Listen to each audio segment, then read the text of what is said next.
I haven't even done anything yet. That's great. So welcome. I assume you guys all know why you're here.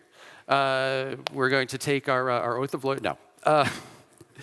We are here to talk to Rob DenBleyker of CYANIDE and Happiness. So really, without any further ado,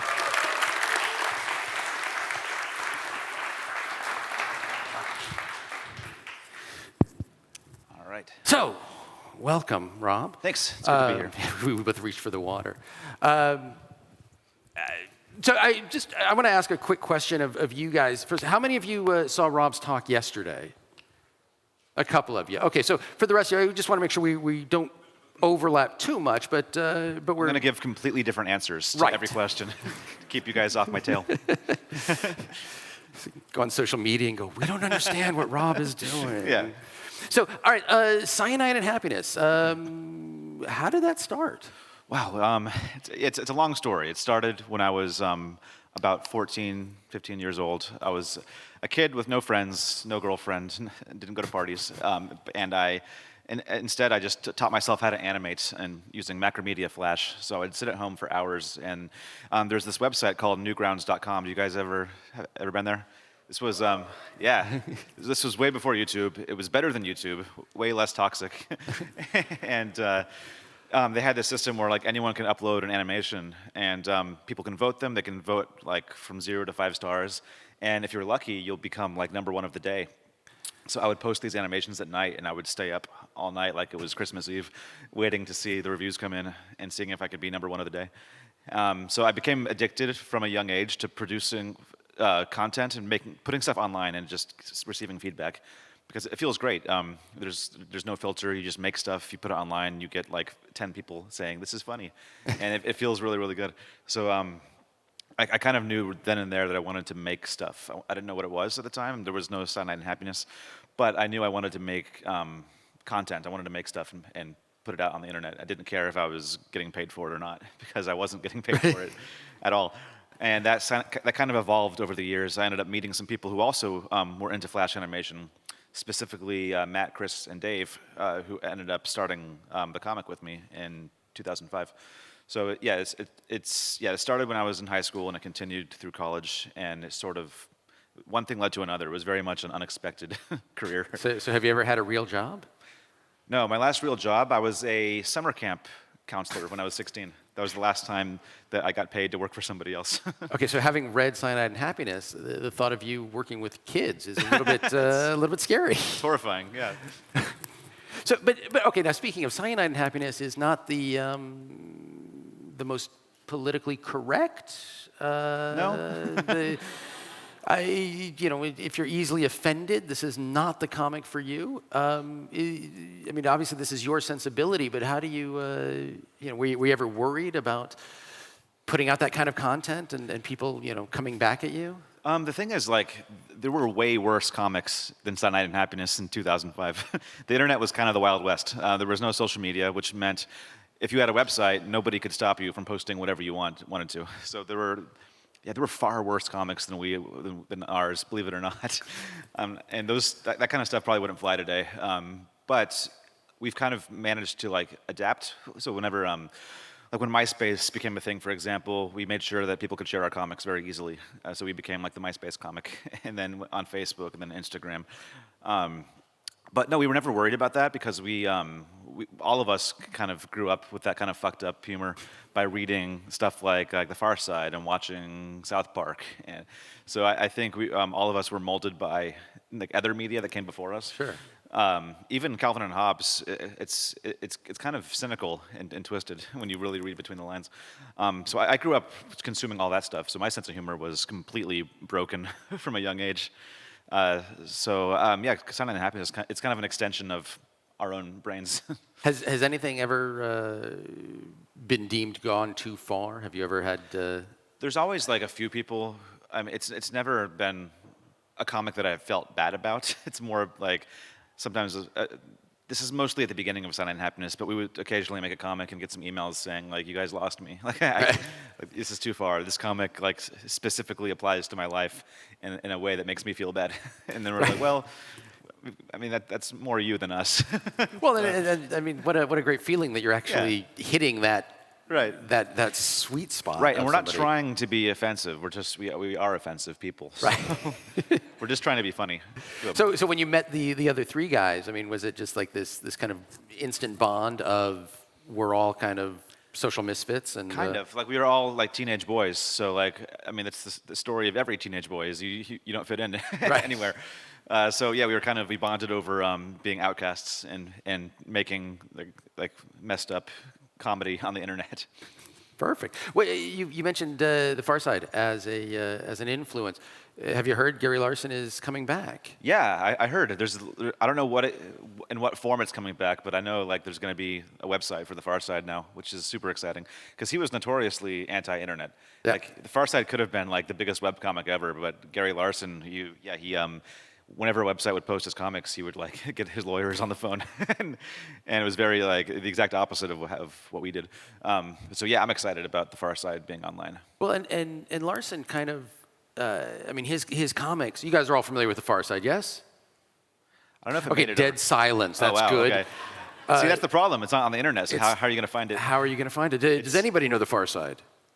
Wow. Okay. Everyone. Okay. We have the one other American in the room. This would be a great place to have a computer and just go, Yes. here's the Far Wow. Side. Okay. So you guys need to go and Google the Far Side. It was a comic that ran about 15 years, I think, in the U.S. in the newspapers. It was Single panel. Single panel. Super funny. Super twisted. Yeah, It's going to be online soon. It's going to be a webcomic, so you guys can all see it. Yeah, his main characters were like cows and stuff. But yeah, absolutely, check out the Far Side. Write that down. But one of the things about It's a way funnier comic than Cyanide and Happiness. I can tell you that much. but the drawings aren't better. No. But that's the thing. Larson, and this is one of the things about Larson, is that his work has actually been displayed in museums. Yeah. Do you have any type of artistic ambition for Cyanide and Happiness? Would you like to see that become a Oh man, yeah. I mean, the only way my comics would be in a museum is if I went to a museum and like left them, put them there. like a Banksy kind of? Yeah.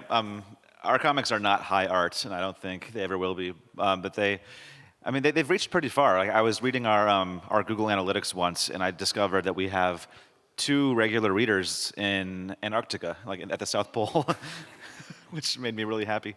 But how would you feel if an academic said, we're going to take a look at Cyanide and Happiness and start to I would love it if an academic could explain to me why it's popular, because I can't figure it out. Fair enough. Fair enough. And so how did the art style develop? So the thing about drawing is that it's hard.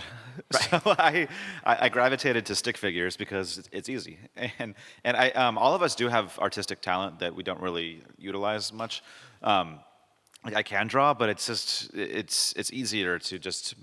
We make a comic every day, and we also make an animation every week. So my schedule is actually pretty busy these days, and I think the stick figure style of the comics, it makes it more approachable and like more digestible because you can get away with your characters doing really fucked up things when they're cute little stick figures.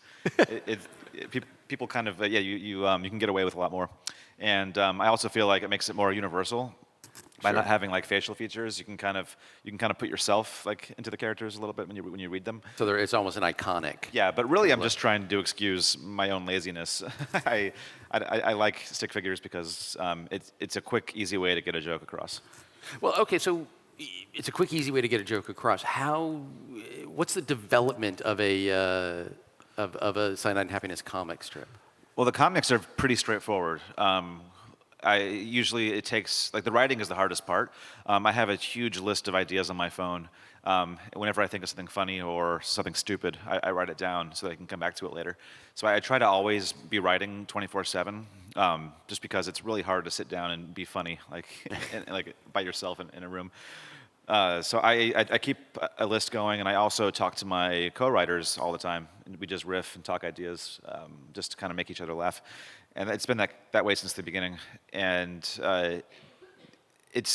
I still have writer's block constantly, and the weird thing about keeping a list of ideas is once I use an idea, I check it off the list. So the farther I scroll down my list, the less funny the ideas get. So I end up starting to feel bad the more I check my list of ideas, because there's some serious like garbage. And has the convention here sparked any ideas? Yes, actually, I've had a couple comic ideas just from being in Vilnius. Okay. So it's been good. I can write this off on my taxes because I got some work out of it. And making the comics, that's the easy part, actually. It can take anywhere from like 1 to 3 hours, depending on how complex the artwork is. But the animations are a totally different story. The animations, at any given time, we have about 30 cartoons in production. And those can take anywhere from a month to like a year, depending on how long they are. And is that traditional animation or? It's all digital. Like even the comics, everything we do is digital. But it's a traditional pipeline. Right. So we'll start with a script. We have a really good producer and production manager who helps digest the script, break it apart, send it to animatics, which are like moving storyboards. And then we have a team of animators, and we use a program called Toon Boom, which is what a lot of TV shows do. Toon Boom? Toon Boom. Toon Boom. Okay. Yeah. And I don't know how to use it. Like, it's completely alien technology to me. But yeah, we have a very traditional pipeline. We have animators, background artists. We have a sound designer and a musician who helps compose stuff for it. So there's a whole Cyanide and Happiness team. There is. Yeah, we've grown over the years. We started out as 4 guys working in our apartments without pants on, and now we have like an actual office where everyone wears pants. And we, okay, good to know. Yeah, it would be there would be an HR issue if nobody wore pants. But now our team now is 26 people, and it's mostly animation. Wow. And then a small team of people who work on our card game, Joking Hazard. So okay. So speaking of the card game, although now I've got this whole thing in my head that I want to see Zeppelini in Happiness. That's the next thing. But the card game that you had for sale here has sold out. Yes. So if you guys didn't get your copy. Sorry. I brought enough based on, last year I went to Comic-Con in Bulgaria, and I thought this convention would be a similar size, but it turns out that people here love comics way more than people in Bulgaria. So thanks. We sold it out yesterday. But the games are still available on your website? Yeah, you can buy it online. I think it's probably available in some shops here. I don't know exactly where you can find it, but I think it's around. And yet now we have a new game coming out soon? Yeah, Can we talk about that? We're making a new game. We did a Kickstarter a couple months ago, and it's called Trial by Trolley. It's a game where you have to choose who to run over with a train. So it's pretty fun. Cool. But yeah, Joking Hazard was similar to the animation. It just happened by accident. We didn't decide we wanted to get into card games. We just we fell into it on accident and tried to figure it out as we went. Yeah, it's a similar story to the animation. We just made something stupid online, and everyone said, "That's awesome! I want that," and it became a thing.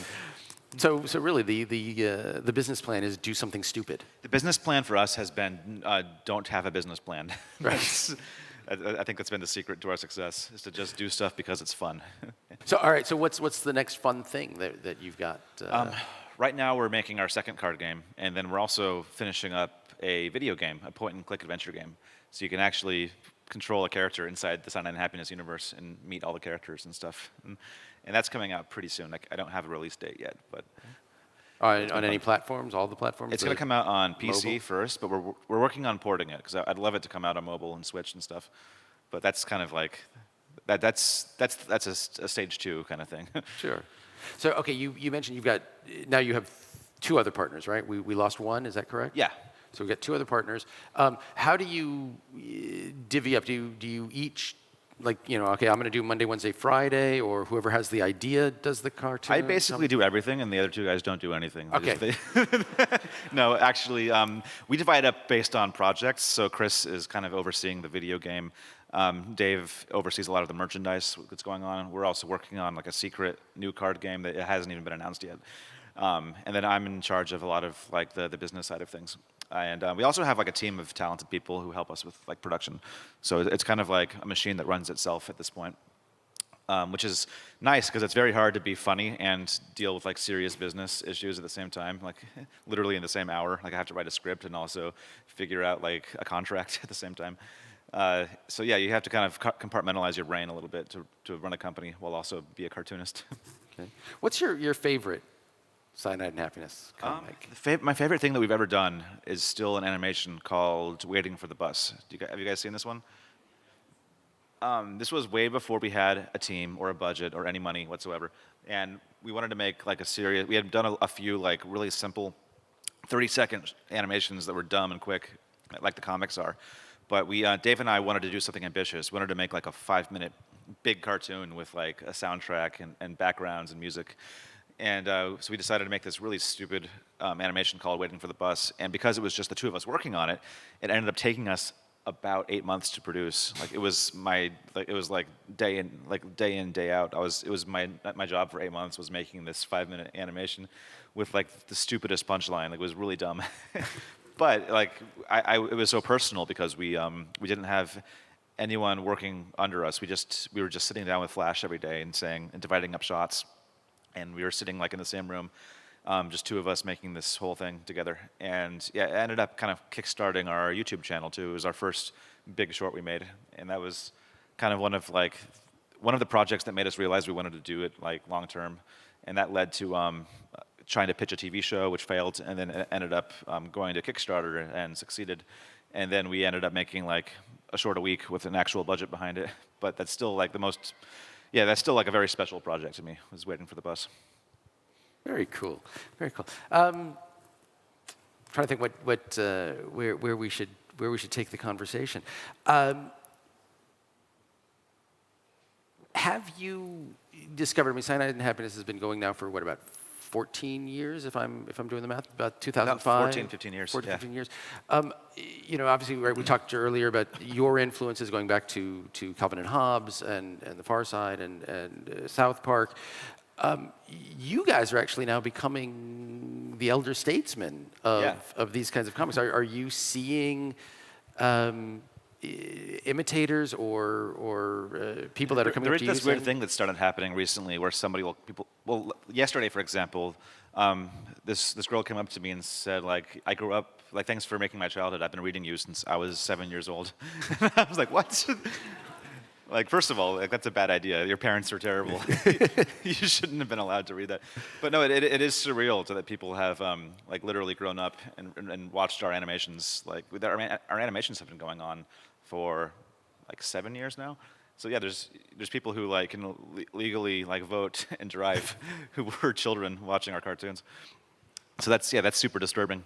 But it has been interesting to see things like change and shift over the years. Like the way comics work is completely different now than they did back then. Like the idea of websites has gone away. No one goes to websites. Now it's all about social media and like having a big audience on Instagram or Twitter.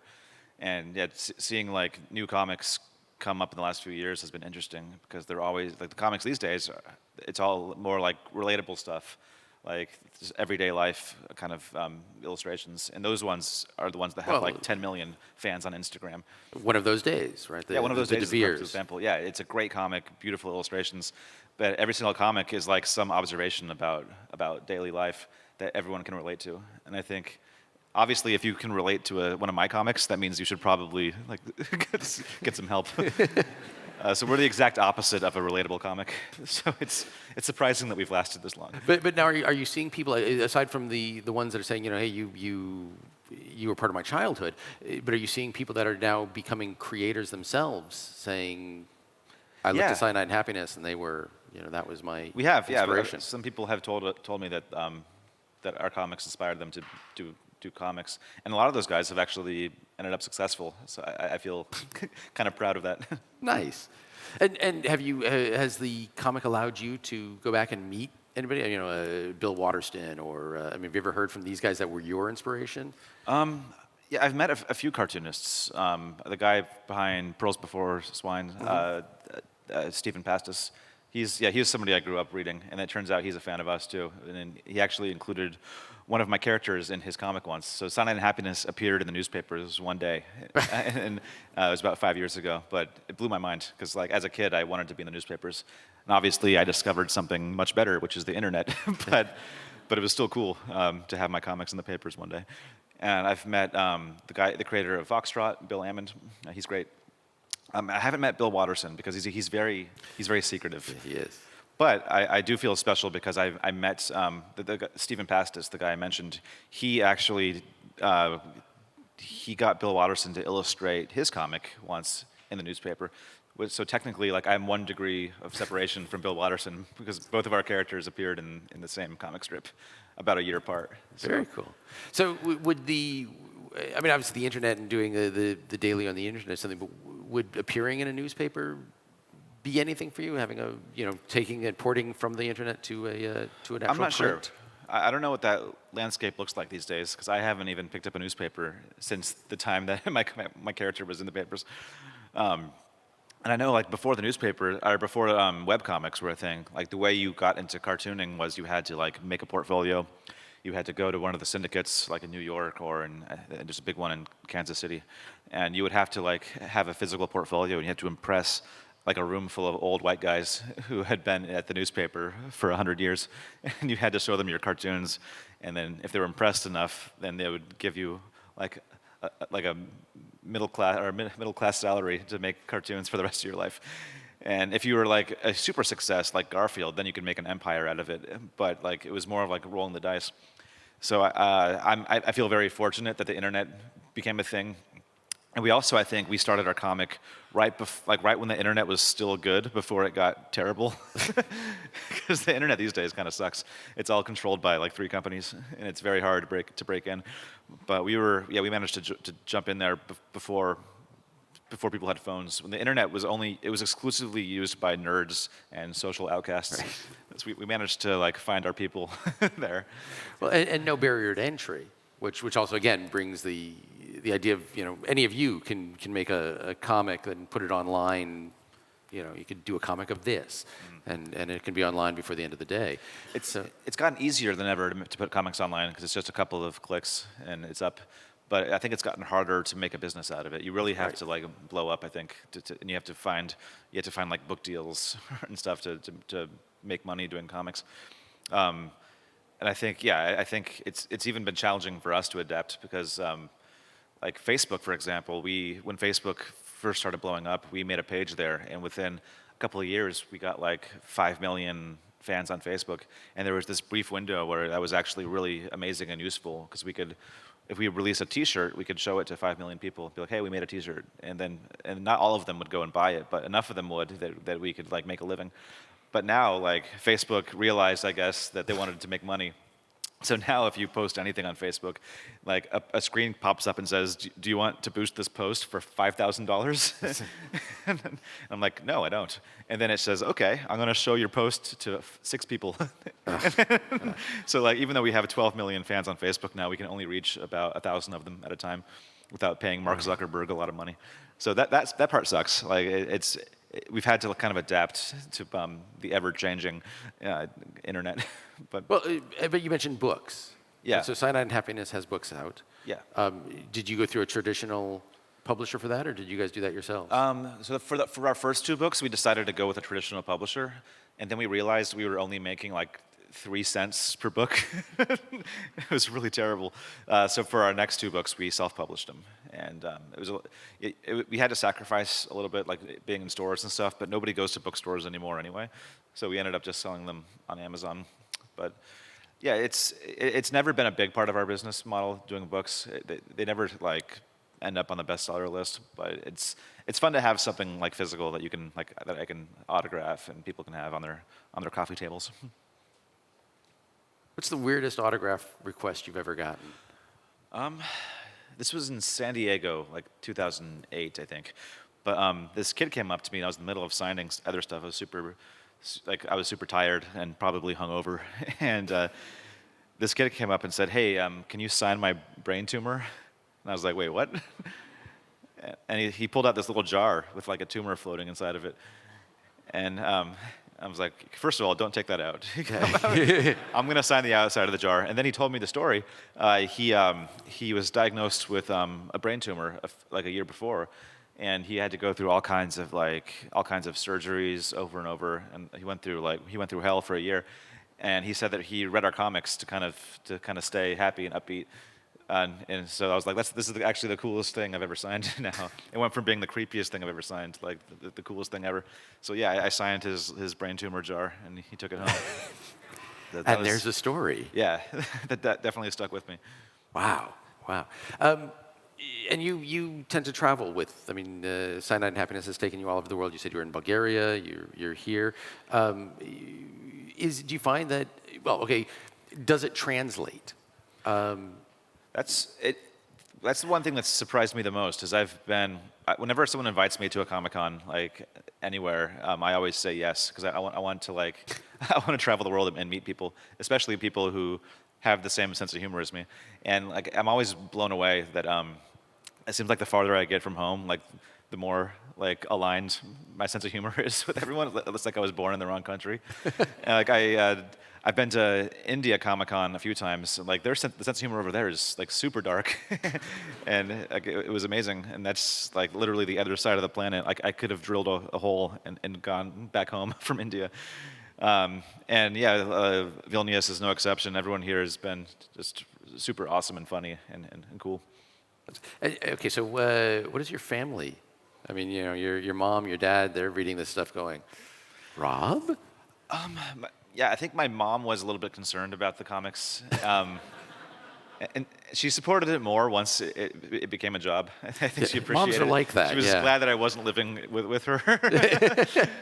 My dad, I think for a long time, just thought I sold T-shirts on the internet. My mom still reads the comics, and every so often she'll say, like, I liked this comic you made, but I don't think I can send it to Grandma. But yeah, she's very supportive. My cousins, I think, don't really appreciate it because they're all Mormon. They're all very religious. Any Mormons in the audience? Oh, it's like a room full of snakes. It's like, ooh. But yeah, my family is very supportive now more than they were when I started. Because I think it started taking off when I was still in college. And I kind of wanted to drop out and just pursue it full time. And my mom was like, you will not drop out of college. So I was like, okay, fine. And I finished. But What's your degree in? my degree is in something that I will never get a job in. It's in computer animation and game design.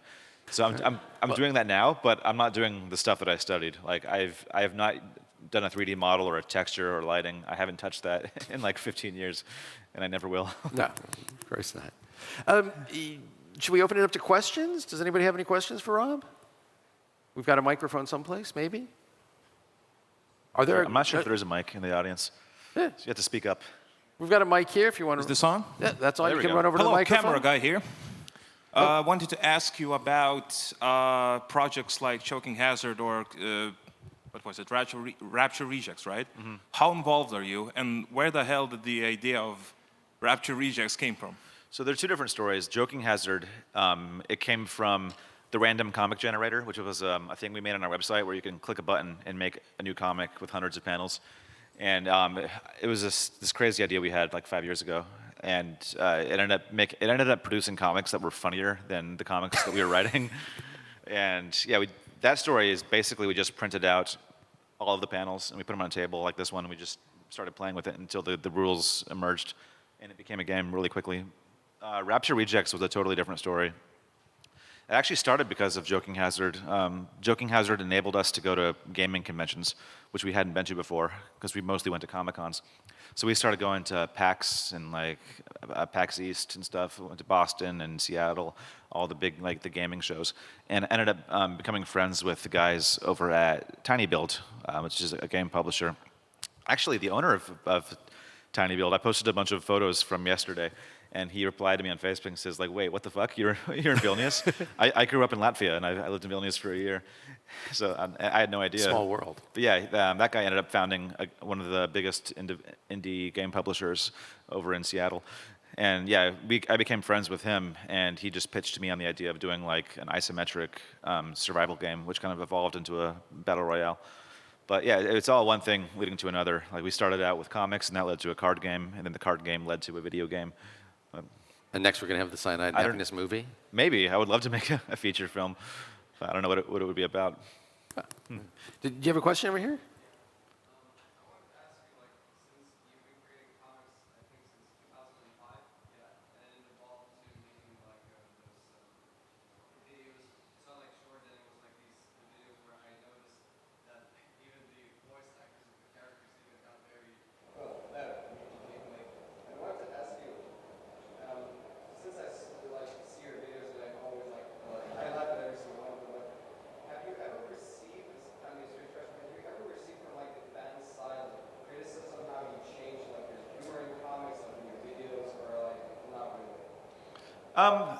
There's always a little bit of that. There's always people, especially on YouTube. YouTube has a very strange culture, especially the people who post in comments. Like I've never in my life posted a YouTube comment. Like I've never felt like my opinion matters at all underneath a video. But there's a lot of people out there who just live for it, and YouTube in particular. It's kind of a race to make the funniest comment and get a bunch of likes, and which like it kind of annoys me because like we'll spend like 6 months making an animation, and then like the top comment is just some ridiculous pun. It's actually like kind of funny, and we almost feel like someone's one-upping us. But yeah, there's always people who say like you guys were funnier 3 years ago. But the thing is, we've been getting those comments for 15 years. Right. So clearly, like we're either always funny or we've never been funny. So I don't know which it is, but. Yeah, I think if you publish anything online, you're always going to get critics, and I think the trick is to just kind of like not let it get to you. But I mean, take it into account, especially if it's legitimate. If it's legitimate criticism, like it's worth processing. But I think for the most part, yeah, it takes more effort to create something than it does to criticize it. So I think whether you're a cartoonist or a writer or anything, you just have to kind of keep that in mind. What is legitimate criticism for you? I think, I mean, yeah, obviously I have made comics that are not funny, or that were only funny to me, or I made them when I had the idea when I was tired, or maybe I was in a state of mind when I wrote it, like maybe I had too much to drink, and it was super funny to me, in that state of mind, but nobody else was there. And occasionally, yeah, I'll make a comic, and the comments on it, on Reddit and stuff, are like, where's the joke? Right. I don't get it. And yeah, I do internalize that and try to like always think about, I don't know, just kind of reading my comics as if I didn't write them. I think it's good to not go like, you have to stay grounded and not assume that everything you make is amazing.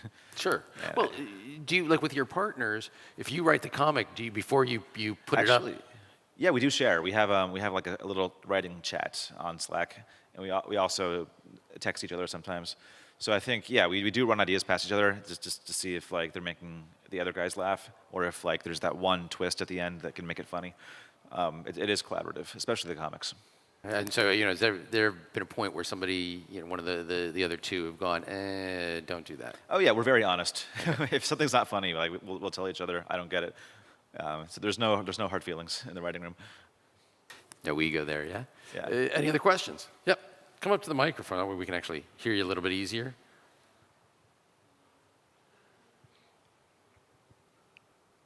I think some of your best comics are obviously the really dark or probably outrageous ones, at least in my opinion. But has there ever been a comic where you second thought about it or genuinely regretted putting it up because you got maybe too much backlash or whatever? Not really. There are comics that I've changed because that I didn't think, like I realized like years later that there was a funnier punchline, and I go back and like I change it without telling anybody, which is one of the benefits of webcomics. I've done this about 3 or 4 times. I've just literally gone back and changed a comic. But usually it's not because it's like super offensive. It's more because like it just wasn't funny. There are some comics that realized that I was like 18 years old when I wrote it, and like times have changed, and like that kind of humor, like I read it and I'm thinking like that's kind of not cool in this day and age, whether like it comes off as like homophobic or transphobic. I have gone back and like deleted a couple that I made when I was like an edgy teenager, but for the most part, no. I haven't really. I'm not trying to be offensive when I make comics. I'm just an offensive person trying to be funny. So that's that. Thank you.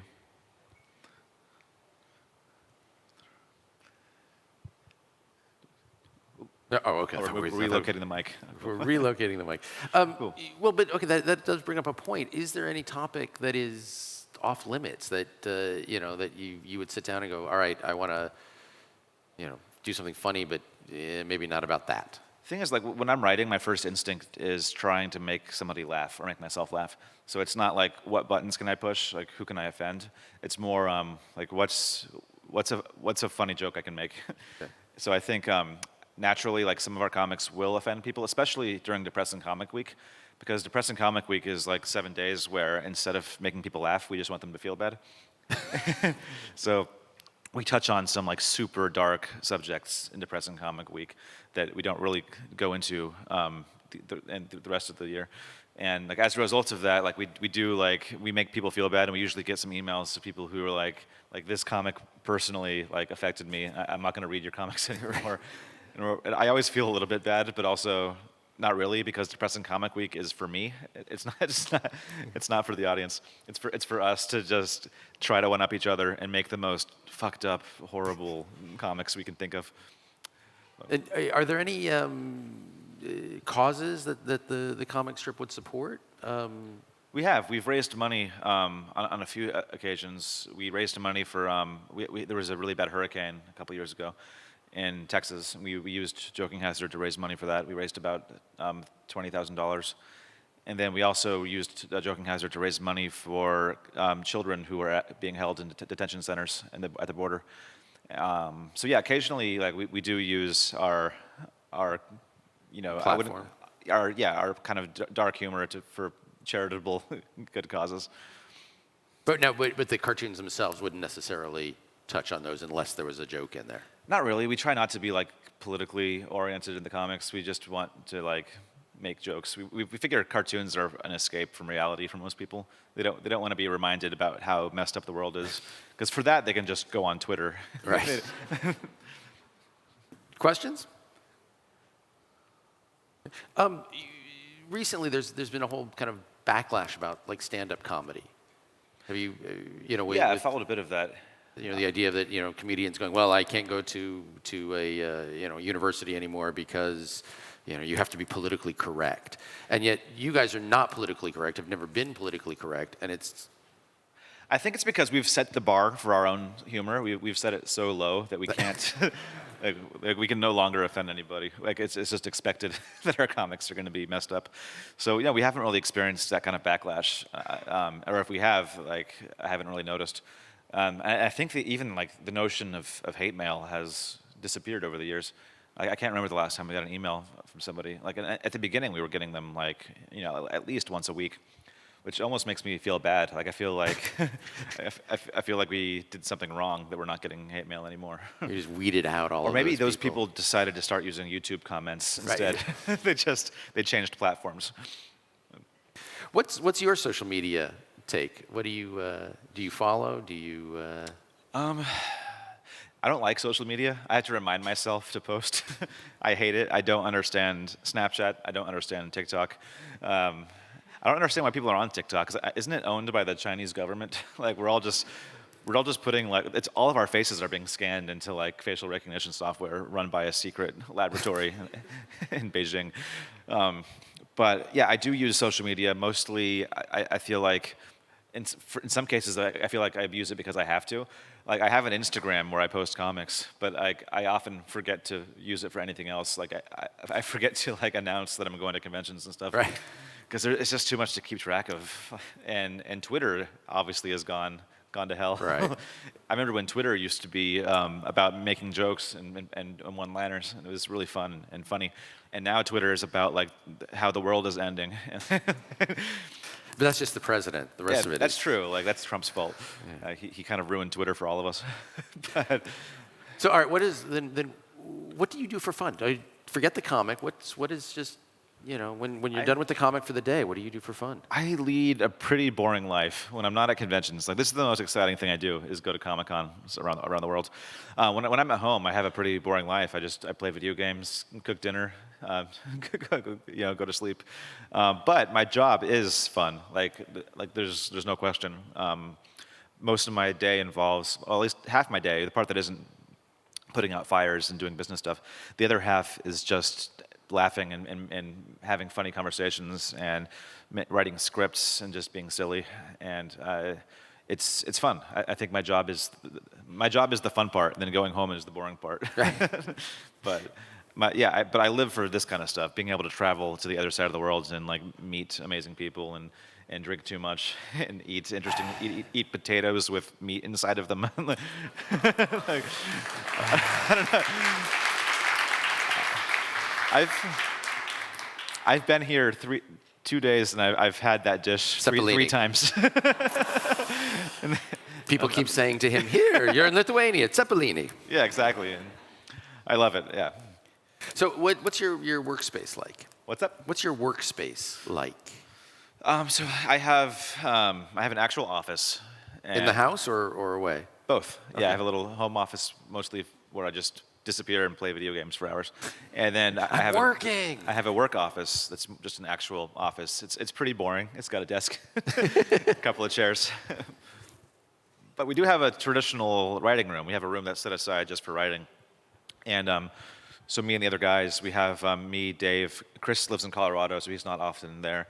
But then we have a couple of writers who we've hired over the years who are also like directors and animators. And we just, once a week, we sit in the writing room and we just, there's no format, no rules. We just kind of talk until something funny happens. We just make shit up. And half the stuff is, I mean, you want to talk about stuff that's too messed up to put on the internet. That's where it happens.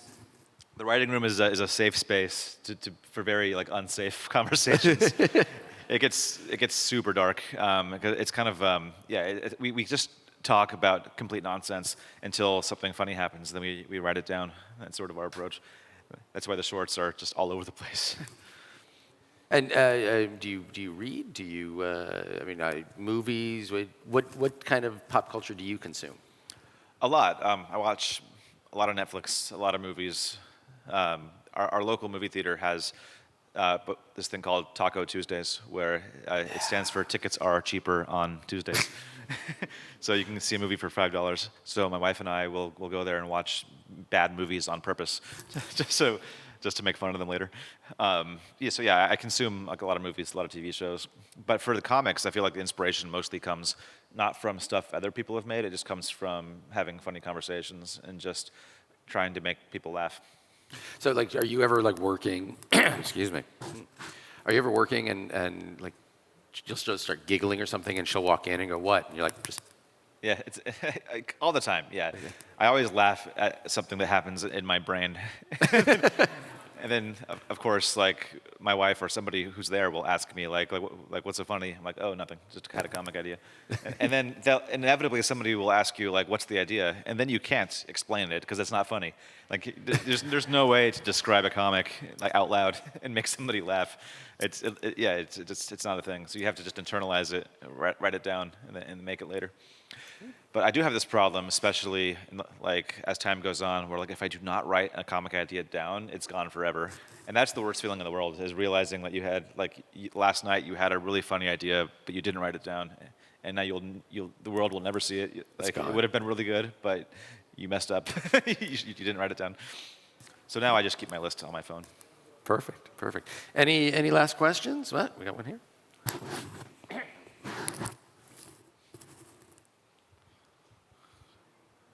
I want to ask, do you ever like get comic scripts from fans? Do you ever like draw those and credit the idea, or is it all the writer's comics? We don't take ideas from fans, not because they aren't good ideas, but because we honestly have way too many ideas of our own. Like we haven't gotten to that point where we need any help. But we always appreciate. One thing I do appreciate a lot is when people rewrite our comics and change them. I think Salė and Happiness, it's a very memeable comic because you can change the text and everything. And one thing that my Facebook fans do, and I'm sure some of you are guilty of this, they'll take my comics and whenever I'm announcing I'm going to a convention, they will rewrite the comic so that the character is saying like, "Come see me in Vilnius, September 21st and 22nd." And then the other character will be like, "Fuck you." Yeah. And I love it. I read all the comments, and I appreciate them. Yeah, I like there's this website, Demotivacija. I see your comics are used, like copied, Really? and there's like a sentence under it. It's in Lithuanian. I don't know if you'll understand or find it. Also, if you are brave and still in Lithuania, there's this dish called yuka. It's pretty much soup from dry fruit. Main ingredient is pig's blood, so if you're brave enough, you can try to find it and eat it. All right, I think I am going to do that. I'm going to find it somewhere. We'll hook you up. Thank you. Hook you up. Do you have any advices for someone who wants to start create comics? My advice would be to just don't think too much about the business side. Just make something that you love and that you think other people will love, and then just post it everywhere. Put it on Instagram, Facebook, Twitter. Like it's the ways that people can post comics have really blown up over the years. It's kind of easier than ever to post stuff and find an audience. It's harder to like figure out how to make money. I think it's that part has gotten a lot more difficult just because there's so much amazing content being made every day. But the best thing you could do, honestly, is just if you have an idea, just start making it and really internalize like the feedback you get, and just always try to be better. Hey, Rob. Hi. Just wanted to ask you something. The internet today compared to the internet when you found it is very different, right? So when something funny comes out, it's all over the place, all over all platforms, the entire world. And you mentioned that you constantly have writer's block. So my question is, how do you stray away from taking, what you know is already funny and mainstream and keeping to your original content? I think, like I touched on this earlier, that I feel like a lot of comics these days they touch on relatable, everyday life kind of jokes, and ours are very unrelatable, like things you would go to prison for if you tried it at home. And I think, like for us, we don't think about it too much. We try to make stuff that's true to ourselves, the things that we genuinely think are funny, and that hasn't changed since the beginning. Like what has changed is obviously like we're older. Like the internet has changed. We've had to. I know for a fact that all three of us, our senses of humor have changed over the years. But I think like the main thing that hasn't changed is that we are trying to make each other laugh and make ourselves laugh. And I think like as long as we're being genuine with our writing, I feel like the comics will still be funny. We have time, I think, for one more question. I actually have 3 questions related to All right. all related to your card games. First, how many more expansions we can expect for Joking Hazard? We're working on deck enhancement number 4, which is our 6th, maybe our 7th expansion, I think. Yeah, this Something is our, like that. Yeah, so that's going to come out next year, and our plan is to. We don't want to sacrifice the quality, and so we don't want to rush anything. But we want to try to come out with an expansion pack every year, I think. That's reasonable. Now, what was the main idea behind Trial by Trolley? So that idea actually came similar to Rapture Rejects. It came from us going to conventions. So we took Joking Hazard with us to a convention called PAX East in Boston. Ended up becoming good friends with a group of guys at a company called Skybound. And they had made a bunch of card games already, like Super Fight, Red Flags, really fun party games. But they actually came to us because they had an idea for a card game. And it had that kind of fucked up humor that they felt we would do better than they would. So they came to us and said, "Hey, do you want to make this a partnership?" And we said, "Yeah, let's do it." Can you give us a little teaser about your unannounced card game? Ooh, I don't want to spoil it, but okay, it involves cops. That's all I'm going to say. Does it at least come out this year or the next year? Probably it'll be next year. Okay, thank you. And I'm sorry. We actually are out of time. They're yelling at me to wrap this up. So thank you, Rob. Thank you guys for coming. You'll be down at the booth? Yes, if anyone here wants to ask me more questions or get an autograph down at the booth, it's just downstairs, and I'm going to be there at 1:30. So come say hello. Thank you so much. Thank you. Yeah, maybe, I don't know.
like playing with that one stick. Oh, Ow. that stick. Well, we all like to do that now and again. The topic is masturbation. Yes. Steven, you said your son plays the game. I like that. You said your son plays the game. How does he react to you being all like brute and very violent in that? Well, he understands it's all fake, and this was when he was younger. He's older now, so yeah. He never, I think he just knows that I'm kind of a jackass, and he knows it's pretend, and some kids don't. I was lucky, like my son understood the difference and didn't get weird about. That's good parenting, isn't it? Yeah, well, it's when people say, "Oh, you let your kids play that game." It's not a kid's game. I was like, well, it's also talk about it. Like I would ask him, does this excite you, the violence? Obviously stuff like for me, a lot of the Franklin stuff, yeah. When it comes to a lot of that language, that was always muted because for a child that's tough to explain. Some of the stuff that he says. Yeah. But you just talk about it, right? It's like, do you like the violence? Does that excite you? And he'd always just, no, it's a game, Dad. It's just an escape, That's cool. He's smart then. Yeah, but again, it's talking, right? It's talking to your it, children and communicating and making them understand what that world is. And again,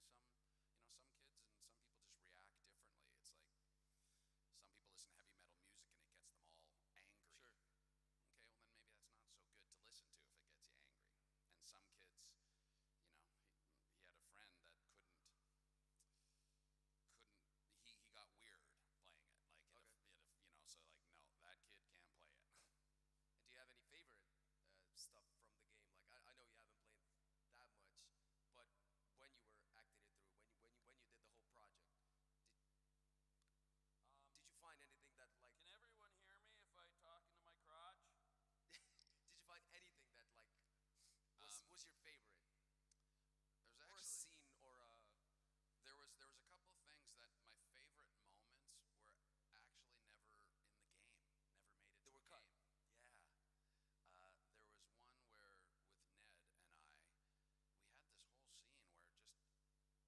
we had this whole scene where I was bawling like a baby. I was just crying my eyes out, and it was something to do with our relationship or something, and yeah, it was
just realized actually, like Jeffrey is always like, you know, with Negan, he was always doing this. And I kind of realized it's a little Liam Gallagher too. Because Liam has it's a little Liam Negan I'm doing.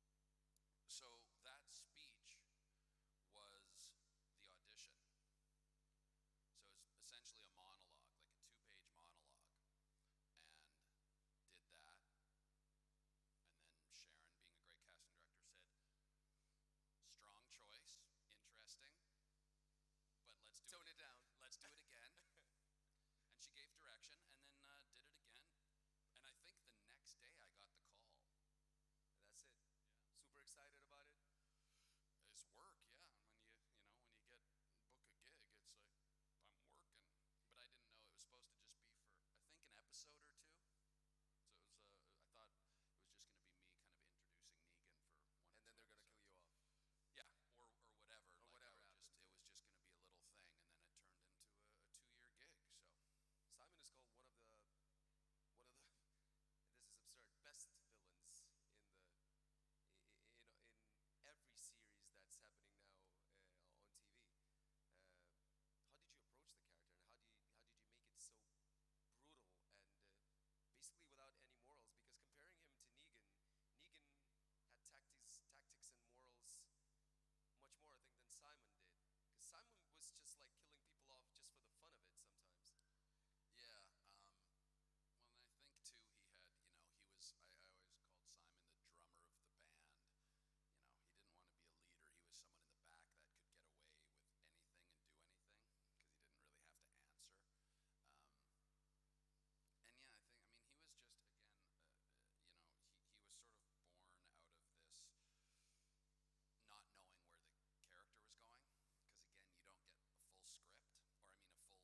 Hi, everyone. Once again. Oh, I'm on. I Hey, feel everybody. so homey. Hi. Yeah, so they're going to be the panel leaders, I guess, yeah, because you started to talk. So this is Maya and Yehuda Devir, the authors of One of Those Days. So big applause, please, once again. Thank you. Yeah. Thank you, guys. Thank you. Much better. I hope I won't go anything more than twice, because I guess you have been asked many of these questions before, yeah. So, but I still want to ask you, how do you like Lithuania so far? Okay, like that. Okay. It's a lot of ask us already downstairs, but it's amazing. We didn't get to see much of Lithuania itself, but we saw the way from the airport to here and to the hotel to here, and it was fantastic. But the people, and we get to eat the I don't remember the name. Zapush. Oh, right, the potato with meat inside. So-called potato. Yeah, so it's about Jello potato, like It was Jello very potato. unique. Yeah, jelly potato Exactly. with meat. I don't know how it calls, but it was okay. It's very unique, very unique. Yeah. Yeah. And So that's your review of Lithuanian cuisine, okay, yeah? No, we tasted actually just that. We tasted ribs back at the hotel. It was fantastic. Oh, yeah. Okay. But it's great. And we met so many people right here, and the people are all fantastic. Yeah, like you are so warm so and nice and beautiful and tall and models. And I don't know what you And eat. single. Yeah. No, Yeah. I'm kidding. I said yeah, like okay. I meant it. Wow, no. No, I said, oh, never mind. I'm sorry. I'm going to turn this off. Okay, so I presume everybody knows who these people are and what they do and what they draw, and I'm just going to jump right in. One of those days is really personal for you guys, yeah? And how do you decide which parts of your life do you immortalize in these pictures or comics, let's say? How do you decide this is I'm going to show for the people and this is not? How do you decide? Well, basically, we have a long list of situations we haven't yet shown, but the moment we experience something, that for better or worse, if I could make fun of it, then we're gonna do it. We're gonna explore it and show it to the world, because we the ones who understand that everybody's experienced the same, and everybody feeling sad or happy about those experiences, and we have the chance to make them see it in a positive way. So. I think at first we had more filters about the content. At first we just illustrate like fun situations or a situation that Yehuda made it fun. But now we're like open book. Like we talk about everything, I guess. We're not very good at hiding, so not at all, actually. So what you see is what you get. Like this is who we are. We're not hiding anything. We talk about the bad stuff, the hard stuff, everything. We're just trying to look at it in a positive and if funny way. So this is the best way for us to look at things, to deal with things with humor. Because you're posting on Instagram a lot, yeah? Yeah. And Instagram is all about making yourself look good. And your guys making yourself vulnerable. And don't you feel too vulnerable sometimes? I don't think that Instagram is about being beautiful. Like it became sorry, I'm gonna correct myself. It became like that, but it doesn't have to be. Like no one says when you open an account on Instagram that you have to be beautiful to participate in that platform. You just like the people made it happen to be like that. And we said that's what we did at the first place. We didn't try to be beautiful. It just people said, wow, you look so beautiful. And then we said, wait, but we're not just beautiful. Like we're regular people like everyone else. We're getting up in the morning with my hair like this. Yeah. And we're not always pretty. Like we're not always happy. We're getting angry at each other. We're fighting with each other. So why everything have to be pretty, like, like the, how do you say it, universal pretty, like to have a fight is pretty as well. It's part of the relationship. It's part of your life. Yeah, so but you're two tens fighting. It's not like me and my girlfriend fighting. She's pretty, I'm not. And it's like just two Klingons going, and you guys are like, So it's much more like, oh my God, I'm just angry, Well, if we would like to That's because illustrate it's about the illustration. fight, You can't hear the volume, but yeah, but if we would that- decide to illustrate yeah. about the fight, it's gonna be me like in a chokehold by Maya. She's gonna bring me like this. Israeli army techniques, maybe, no? Yeah, she has a black belt. No kidding. She has a black In belt what? in karate. It In was a karate? secret. It Yeah, was a she has a Seriously? black belt. I mean, you don't want to fight her. Tsuki, how's that called? You don't want to make her angry. No? I mean, come on. jab cross. Oh. This is why I work out, so I can manage to get the punches from her. That's a you know, lie. She's, Okay. she's a That's a badass. lie. No, I'm kidding. But the thing about Instagram and all the pretty faces that people love to show there, I mean, we get a lot of comments about couple goals, and we're trying to say to the couples among us, stop trying to be a couple goals and just being a couple. Just be a couple. I mean, the goals is difference between me and somebody else here. Don't try to copy me. Live your own life, your own reality. You have a different goals than us. Don't try to be us. We already here. Try to be something different, something unique, something that the world has never seen. And you don't need to try, just be you. Yeah, That's just be it. you. You don't need to. Every time that I'm telling Yehuda something good, like, wow, you're an amazing father, you're an amazing partner, you're an amazing lover, you're amazing everything. He says, I'm really trying. And then I said, you don't have to be, just be you, and that's it. He doesn't have to try to do anything, just you guys. Don't try to be something you're not. Be who you are, and that's the way if you be who you want to be and don't put a mask or trying to be beautiful all the time, then it will eventually happen that what would happen that you will be surrounded with people that actually love you for who you are, and that's the people you want to be next to them for the rest of your life. Yes, I guess. if people So just don't be you. love you because who you are, then They don't F deserve them, you. They don't deserve you. F them, like Steven says. You know, Steven from The Walking Dead, like he says this. Oh, yeah. I don't know if I'm allowed to curse, but eat them. Yeah. Right? Yeah, exactly. And you're saying like you're illustrating the parts of your life. Could you say it's a form of release for you guys? Like some sort of, you have an argument, you have some sort of, imperfection in life. And could it become like channeling the energy towards, let's say, finding a solution to that, let's say? You may call it like that. It's kind of like therapy, I guess. It's a way for us to deal with things. Like, for example, one of the latest illustration we talked about in the last panel, it's about Yehuda feeling that he's not a good father. And I didn't know that. It was very hard for him to talk to me about it. He didn't feel that it's okay for him to, he was mad at himself. How can I feel that way? How can I feel that I'm not a good father, that I'm not fulfilling my job properly? Do I even know what my job is? Like, it's a new thing for me. I don't know how to calm a baby or feed her or changing a diaper or make her sleep. She's always crying. Like, what am I doing wrong?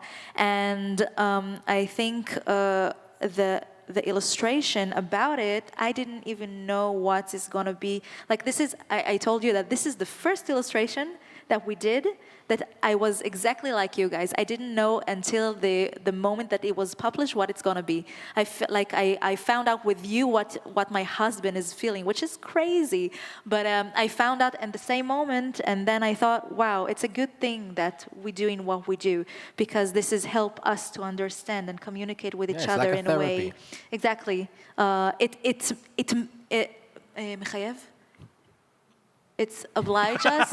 That's the most honest. No. It make us. This It make word, us. I don't know this No. word. It make us talk about things. That's what I want to say. I feel I'm you, missing the man. word, but I think you get it.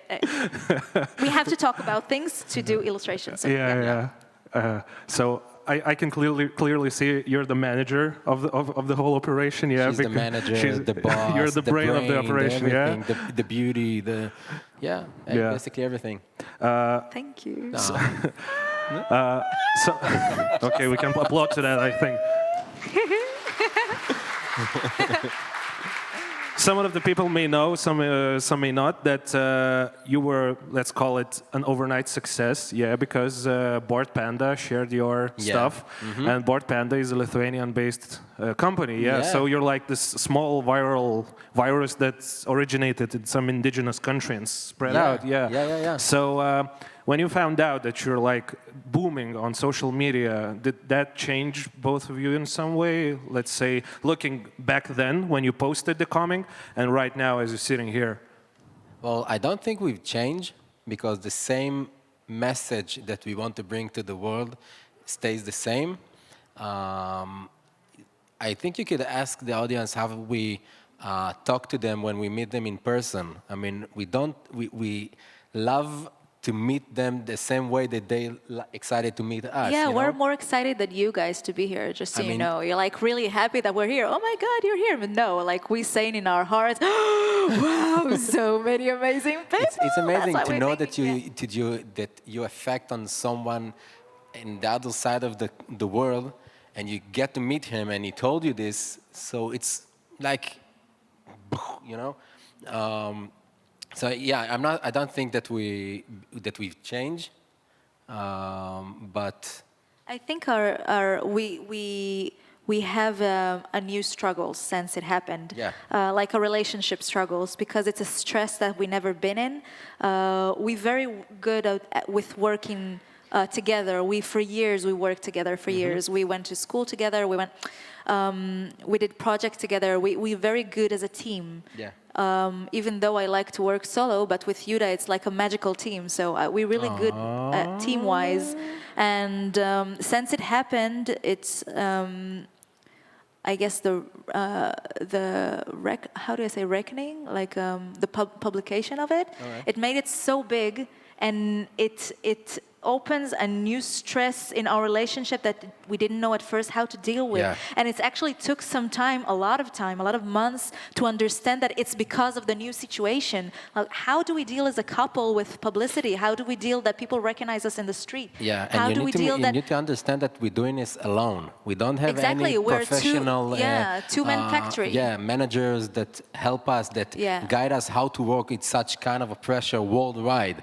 We have to do it to deal with our own. So it's a lot of It's a lot of pressure. Yeah, a lot of pressure. And also, it's not just people recognize you. It's like they not just recognize your face. They know inside the details of your life. They know your story. You know every ugly thing about you, every funny thing about you. So it's always have to be like. At first, we felt that we need to be like this all the time, Guard, like yeah. ready, prepare for something. So it took us some time to understand how to deal with it. Like a lot of fights, Imagine yeah. you're walking down the street and someone walk by and yeah, my wife does the same. Yeah, I get that a lot.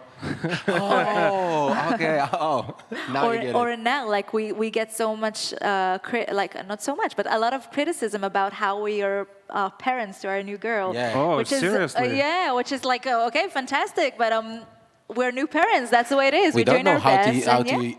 to deal with it. Yeah. So the old folks that have a couple of kids try to give us tips, and it's a good thing, you know, to give tips. But it's becoming like this week, Maya and Yehuda's bad parenting is, you know, and they forgot its illustration and humor. We look at it in a funny way. We look at it in a funny way. We don't take it like. Yeah, but it's just a part of it. Yeah, That's why I asked you, exactly. because it's, you But know, it took us, you it have took to us make a fun while. of it. Yeah, it You took us have. a while to understand how to cope with it. It's not just happened. yeah. So you have a new baby, yeah? Yeah. Yes, so He was on congratulations sale. from everyone, I guess. Congratulations to you. Thank you. And I thought about it this way, that a lot of comedians who write jokes, they think, oh, I'm gonna have a baby. This is like 8 minutes of material for me. So was it the same for you guys? You're like, oh yeah, that's like 20 pages. A lot of people told us, oh, you're gonna have a baby. Oh my God, you got a lot of things to do, to draw on, and say, okay, let's figure this out. And from now, it's just her not sleeping and crying and pooping. So I'm waiting for the moment that she starts talking, and then we're gonna have the real material from my side. And at least I don't know what you're waiting for. No, I think it's like a lot of people asked us, okay, so now it's gonna be just a baby illustration, and we said, listen, guys, we just illustrate about what happened in our life, and for now it's just the baby. So yeah, when she a bit older and be a little bit when more. When we can kick her out of the house, Hey. it's back us again. Hot shower. No, I can't. He doesn't know that's going to be like a 6 more after her. He's like Spoiler hallucinating. alert. Yeah, hallucinating, and it's going to end with her. And no. Oh, wow. We're going to have a few more, so don't worry. When are you going to show her the pages about her? Does she still have to wait a bit to see? I think... There's a motocross race there. Yeah. Oh, wow. Okay. You go? Sorry. My mind was distracted by the motorcycle. Sorry, so what was the How question long again? will you wait till showing her the pages of your comics about her? As soon that she understands, yeah. understand. So has the wallpaper of it, maybe, no? There's a books in our house and prints, okay. and yeah, and we have... It's because it's instead of a photo album. Like Exactly. album. Not instead, but plus. Like, look, you did this, and 1 million people loved it. Yeah. You know? Yeah, so encasing in amber these moments, about your life. I always wanted to ask, like, digital artists about difficulties in their line of work, because one thing I can think about this is people sharing content without credit. What are other maybe pet peeves or just difficulties of being a digital artist in this day and age? For me, using a Mac. I'm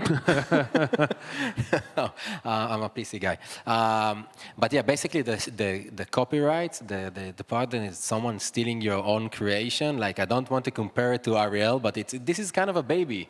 There's something that you created, and someone take this and say, no, now it's mine, and I'm gonna take all the credit about it. It sucks, but you gotta have a great partner with a strong set of skills and mindset to be there beside along the way and pushing you forward and make you believe that you can move on and make it again and do it again, and you will succeed, and you're gonna succeed as long as you're gonna work again and work and never not stop, and don't waste your energy on those guys. Just focus your energy on the creation, on making it.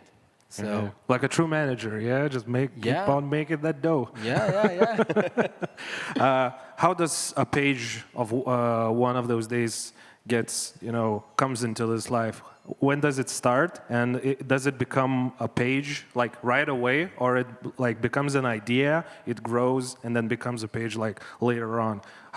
What's your creative process? Would be the question. Well, this is for you.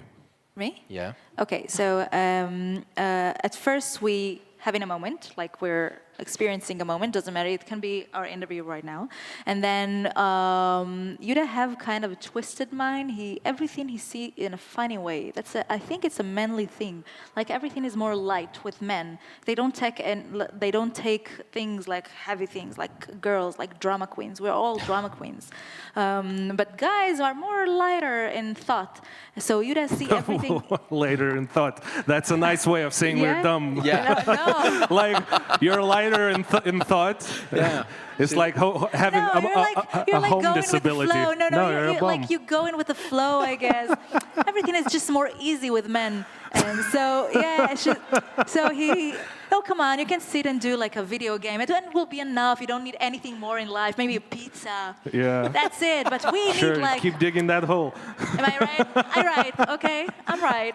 And so everything is just so easy. So he see everything in a funny way. And because we're together for so many years, so I started to think a little bit like him. So it's like we're feeding each other, kind of. So we see like a situation. We decide, okay, we're going to draw about that. And so first we sit. We do together, we're both artists, so we do together sketches, like composition sketches, to see how it goes on the illustration. We have like a format. It can be stand, it can be like this. And afterwards, Yehuda sits to do the sketch, like the more, it's before ink sketch, let's call it like that. And then we can see the actual characters inside the format and see, okay, that could work. And then Yehuda, after we agree on that, Yehuda sits and do the ink part. And the secret in good illustration is in the ink. If you don't know what's ink, it's the part before we color. It's just the outlines of the illustrations. So Yehuda do the ink part, and if this is fine, It doesn't have to be color. It doesn't have to be finished. If the ink part is fine, this is the base, like the core of the illustration. So it's going to be a good illustration. Yeah. So afterwards, we approve the ink, and then Yehuda color it, and then I go and change everything and add some text, and yeah, it's about it. Like we sit together, and for a few days, it can take, like the process for a whole illustration is about a few days, from the idea until it's finished, but the actual drawing is take a few hours. But because it became like a factory, it's not just everyone see like an illustration and think, oh, they just put an illustration on Instagram. No, it's not. It's a whole process. It's a factory around it. It's to make the illustration, to document it. We have a YouTube channel as well. So we film it during we illustrate it, and after Yehuda's finished, I'm editing it to like a short video, like a fast version of it. And we like the posting on Thursday. Every Thursday we post it. So we post it on Instagram, on Facebook, on YouTube, on Patreon. We have like a whole social media community. So it's like a project. Every illustration is a project. It's not just an illustration. What are the inspiration for you guys? Because as you can see here, it might not be the best representation, but it's still a bit of your drawing style. Because your drawings, let's say a lot of people can draw family situations, yeah, and just put them in pictures. But your style has this, like, it's almost like animation, like static animation, yeah? It has this liveliness to it. What are the inspirations? Like Warner Bros. Cartoons, like what are you watching to get this, like, liveliness of the picture? I try to watch everything, I mean, literally everything, since I was a little child. Every TV show, every cartoon, every action movie, if that's, I don't know, Rambo or whatever Stallone or Schwarzenegger movie was, and with the action and the drama, and then the superheroes age, and Marvel and DC, whatever I can get my hand on to see and try to copy it. And afterwards, I discovered the Dragon Ball Z. And all the Japanese culture, and I try to copy this and learn what the techniques, and then the American comics, and then the European graphic novels, everything that I could learn how to mimic it, I did, and then I tried to mix it all up, like the drama from this style, and the ink from that style, and the color from this technique, and everything. So. And I'm still learning. I'm still learning. Yeah. What do you use to draw? What are your your instruments? Is it like a Cintiq pad or something? Yeah. At first I was I use paper. I like straight paper, like sketchbook and ink, and scan it. And then I was coloring it on the computer. Then I upgraded myself to the Wacom, the old Wacom, like that you need to draw like this. Look, you need to be like a combat pilot coordination to do like this. Yeah, it's like this big, like a playing card big, and you're like drawing this big. And then I discovered that there is a thing with an actual screen on it. So I was like, think to tell me now. Okay, so I bought this one thanks to Maya because it's very, very expensive, and I was like, no, I'm very. It took 4 days for him. Like then it was the new Cintiq. It became like it came to our house, and in Israel it cost I think about 12,000 shekels. In euro, I think it's about 3,000 euro. That was the cost of it, and maybe a little bit more, 3.5. And he thought he was so cheap. I guess. You thought it was cheap? No. Yeah. He's not cheap. That's the right word. He didn't want he didn't like to spend money or things. Oh, he was cheap. You're being cheap. Yeah. Oh, okay. Yeah, that's the right way. Yeah. So he said, what? Like he got the device, and then he started Illustrate, and after 4 days, oh, it's too hard. It's too hard. So much money. I said, let's return it and get the money back. And I said, no, you're gonna sit down and you're gonna learn and you're gonna sit down. The best illustrators in the world use this thing. It's for a reason. It's probably good. You just have to learn how to use it. Take 1 more month and learn to use it. Just make it work. Yeah. That's it. Like who says it? And he made it work. There's someone who said it. Like make it work. Who says that? It's a Project Runway. Thank you. I'm a girl. That's why I know. I'm a boy. Yeah. Okay. Okay, so you have this Cintiq, yeah? Yeah. And it's a life-changing for you artists in the audience who are trying to think about can you upgrade your style with anything. So I'm not sure that maybe there's more than just Wacom, but the digital boards that you literally illustrate on them, it's a life-changing, really. It's upgraded your style in different kind of level. Just learn, sit down, learn, and never stop drawing, really. Can we expect from you guys any types of medium? Let's say maybe one of those days could become like a cartoon, like a live cartoon or something else. You're smiling. You're thinking about something. That's a good idea. Maybe it's in development. Maybe it's not. I don't know. Oh. I'm going to spoil it to you. A year and a half, we asked on Instagram story, we asked, because a lot of people were asking, can you do an animation series? And we put a story asking, do you want one of those days to be a series, like an animation series? And more than 1 million people voted yes. Like it was 90% that voted yes and 10% that no. And the 10% that said no sent us a message, oh my God, I'm sorry, it was a mistake. I wanted to press on yes, please do yes. So we decided, okay, our audience asked, so we will do our best to do it. And we're actually working on pilot for a series. Yeah, we hope it's going to come out someday. But yeah, it's in development. Maybe one day it will be, maybe not. Are you the animators or you have... No, we're not animators, just illustrators. Oh, okay. Have you ever dabbled in animation or anything like that? No, never. No, okay. You've been in the Israeli army, yeah? Or both of us. Both of you guys. Yeah, we met there. Yeah, on the Israeli army, because I've read you met on campus in your university. Oh, no. We went to the campus because of Maya. I didn't want to learn at all. She told me, let's go and get a degree in illustrating. And I was like, there's a thing? Yeah, let's go do this. I said, okay. So we actually met at the Army service. I was an officer and Yehuda, a human resources officer, and Yehuda was a shooting instructor, and we were in the same base. We were very good friends for 2 years, very, very good friends, very good friends. And and he was dating with other girls. I had another boyfriends, and we give tips to each other how to. That's kind of a friends we were relationship. very, very good friends, and I was in Hebrew we say yellow. It means that I'm very. Nerd. No, not geek nerd. Like I'm very strict to the rules. I'm not allowing myself to move right or left. Yeah. And it was a thing that because I was an officer, I were not allowed to date him. Oh. And so I said, okay, let's wait until you release, and then we can start going. Foaming at the mouth, just like. Yeah.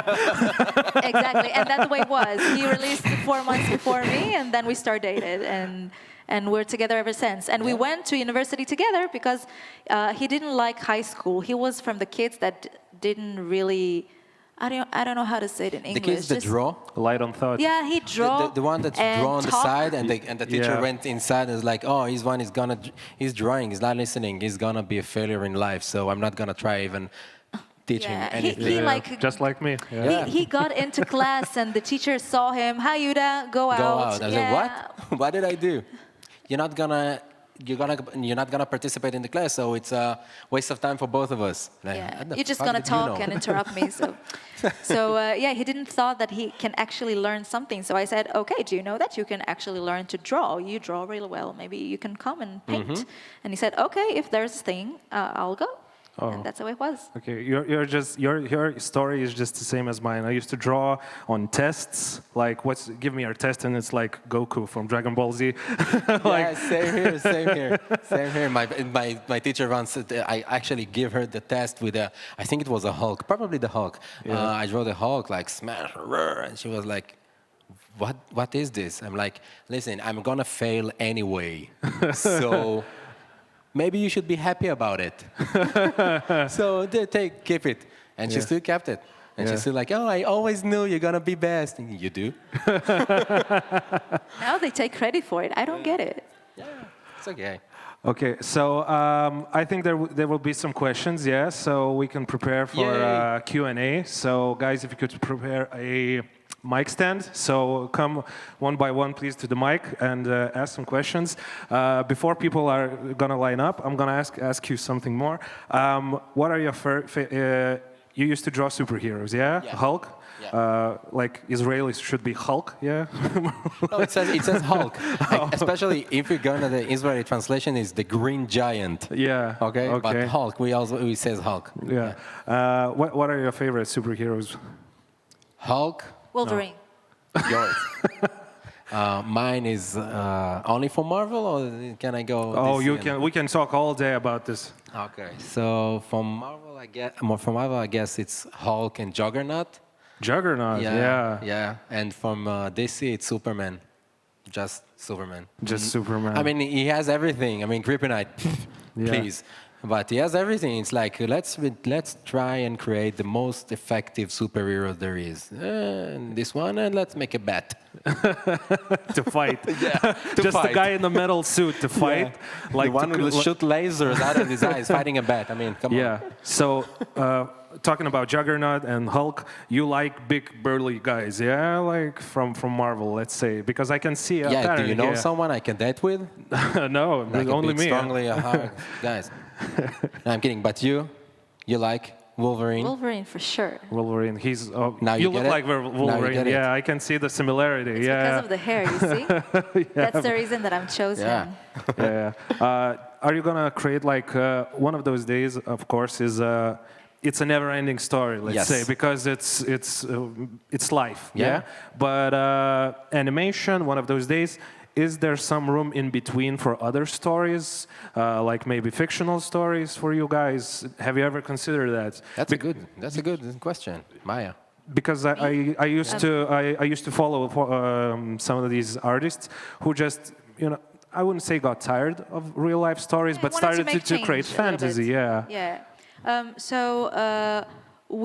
Before we started one of those days was for a pleasure. It wasn't a full-time job. Now it is, but before Yehuda did a lot of very, very interesting projects to AMC, to Walking Dead, to a lot of very amazing projects for films, for Universal Studio, and we really enjoy doing that. And nowadays, we don't have that much time because one of those days, but we hope that in the future we can cope like some other things as well. Of course, he always tell me that he just want to draw other things because he's an artist. He need to do something else besides just one thing all the time. This is why we decided to bring Ariel to our life, so I can draw something else. No, it keeps him all the time, like the creativity, like in shape, I guess. Yeah. Like keep practicing on other styles, other topics, other topics to talk about. Yeah. Do you have any, let's say, other topics? Could you say, are there any aspects of your life you're still not able to share? Let's say you're not there yet to share on one of those days. Like you really want it, but you're just like sitting there. No, the world is not prepared. Like you're vampires or something. It was. It was. The thing with we have difficulty to get pregnant. It was like that. It took some time to actually talk about it. I think we announced that we are pregnant when we were 6 months pregnant. It took us some time to decide, okay, we're going to share about it. But now I don't think so. We just don't want to talk about things ever, like that we're not going to even ever talk about, because it's not just our thing. Politics, religion, it doesn't involve our comics. It's not part of it. So yeah. What do your parents think about your line of work? Your family's like. Well, we talked about it earlier on the panel when there's a story with my brother that was jealous that we did an Easter egg of her brother in one of our illustration. They called then we saw the Infinity War illustration, and he was very jealous. He always wanted to be in my illustration. It was like, come on, I'm a big brother. Come on, why won't you put me inside of it? And come on, do it. And I was like, okay, I can do it. Oh, just for you. That's just one more time. I'm gonna illustrate you inside of it. So I decided, if you guys know this illustration, I decided to illustrate this as the cleaning guy, the cleaning guy in the back. Yeah. So this is, I was like, oh. And that check, you're in the Yeah, illustration. you're in my illustration. But no, our folks really support us. They're really, they're really excited. I mean, they don't really know what Instagram is and social media. So when you get, I don't know, like likes, they're like, oh my god. I don't know what it means. Is it money? Is it money? Does it make money? Yeah. Oh wait, not all of our parents, all of our four parents. Yeah. Not all of them are on Instagram. I think only one from the four is on Instagram. By mistake. So we actually post. We have a WhatsApp, a WhatsApp group. So we put the illustration every week together with the social media. We put it on WhatsApp so our parents can see it as well because they don't have any social media. Oh. Yeah. So they discover with the rest of the world what's happening in their kids' life. So yeah, basically it was very easy with them when they tried to getting pregnant. You know, when you try to get pregnant, and your parents always said, "Well, what with the baby? Why you're gonna get a baby? You're gonna get pregnant? You're gonna get pregnant?" But in fact, that we get this question a lot from all over the world. So it's like, okay, you got your own pressure. I don't need to pressure you anymore. So it was good. Yeah. A lot of artists, let's say actors, have other creative outlets because acting, even though they love it, it becomes a job. Yeah. And this is some sort of a job. Yeah. It's non-stop. It is a job. Yeah. I believe you love it. It's amazing. It's very rewarding, and you're blessed and all that. But you still need to, I guess, release some steam other ways creatively. Do you have any other creative projects like, sculpture or something? Illustrate. When I'm not illustrating, I'm illustrating. Really. Okay. Yeah, Yehuda's hobby is to illustrate. Yeah. Just illustrating. If I'm not illustrating in this, I'm illustrating in something else. Just for fun, just to get my mind the same way that both of us were illustrating the class, because the teacher doesn't understand that when we illustrate, we're listening better. Yeah, you of have course. You have this? No.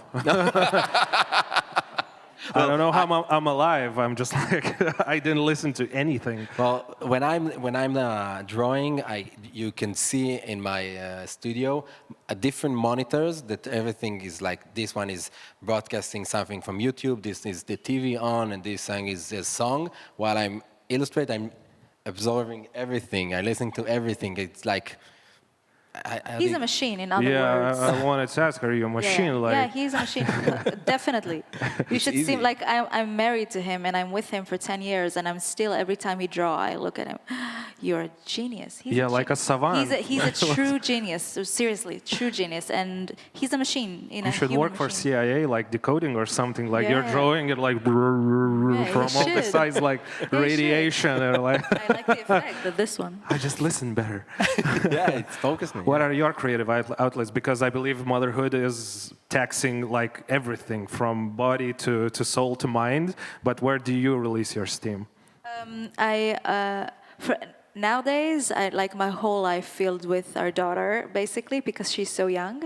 But I have a lot of stuff that I like to do for pleasure when I have time. I don't have that much time, but when I have time, I do. In Israel, it's called a reserve service, I guess. It's like after army service where I can contribute with other work, like human resources work, is to meet. Like it's a lot of people connection.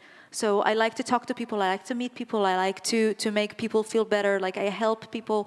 So it's a lot of fun. It's just to focus not on daily life and just do a break and for a couple of days to chat and meet other people and try to help them. So it's fantastic.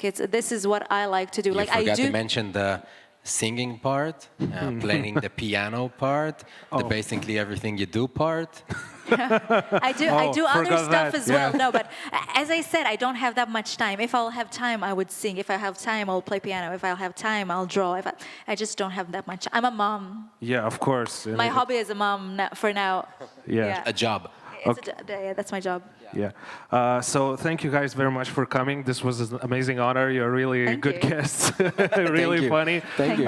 Thank you guys for listening. This was a great panel. So, I think she's we have a waiting for question. yeah. I'm really sorry. Okay, go ahead. Hi. I always wondered about those two cartoons of yours when your water broke and when you were giving lib. How you managed? Because you just said that it takes a lot of time for you to draw one picture. How was it possible for you? How to did draw we did this? it? Yeah, Like how you during did it? In giving advance, birth? afterwards? How?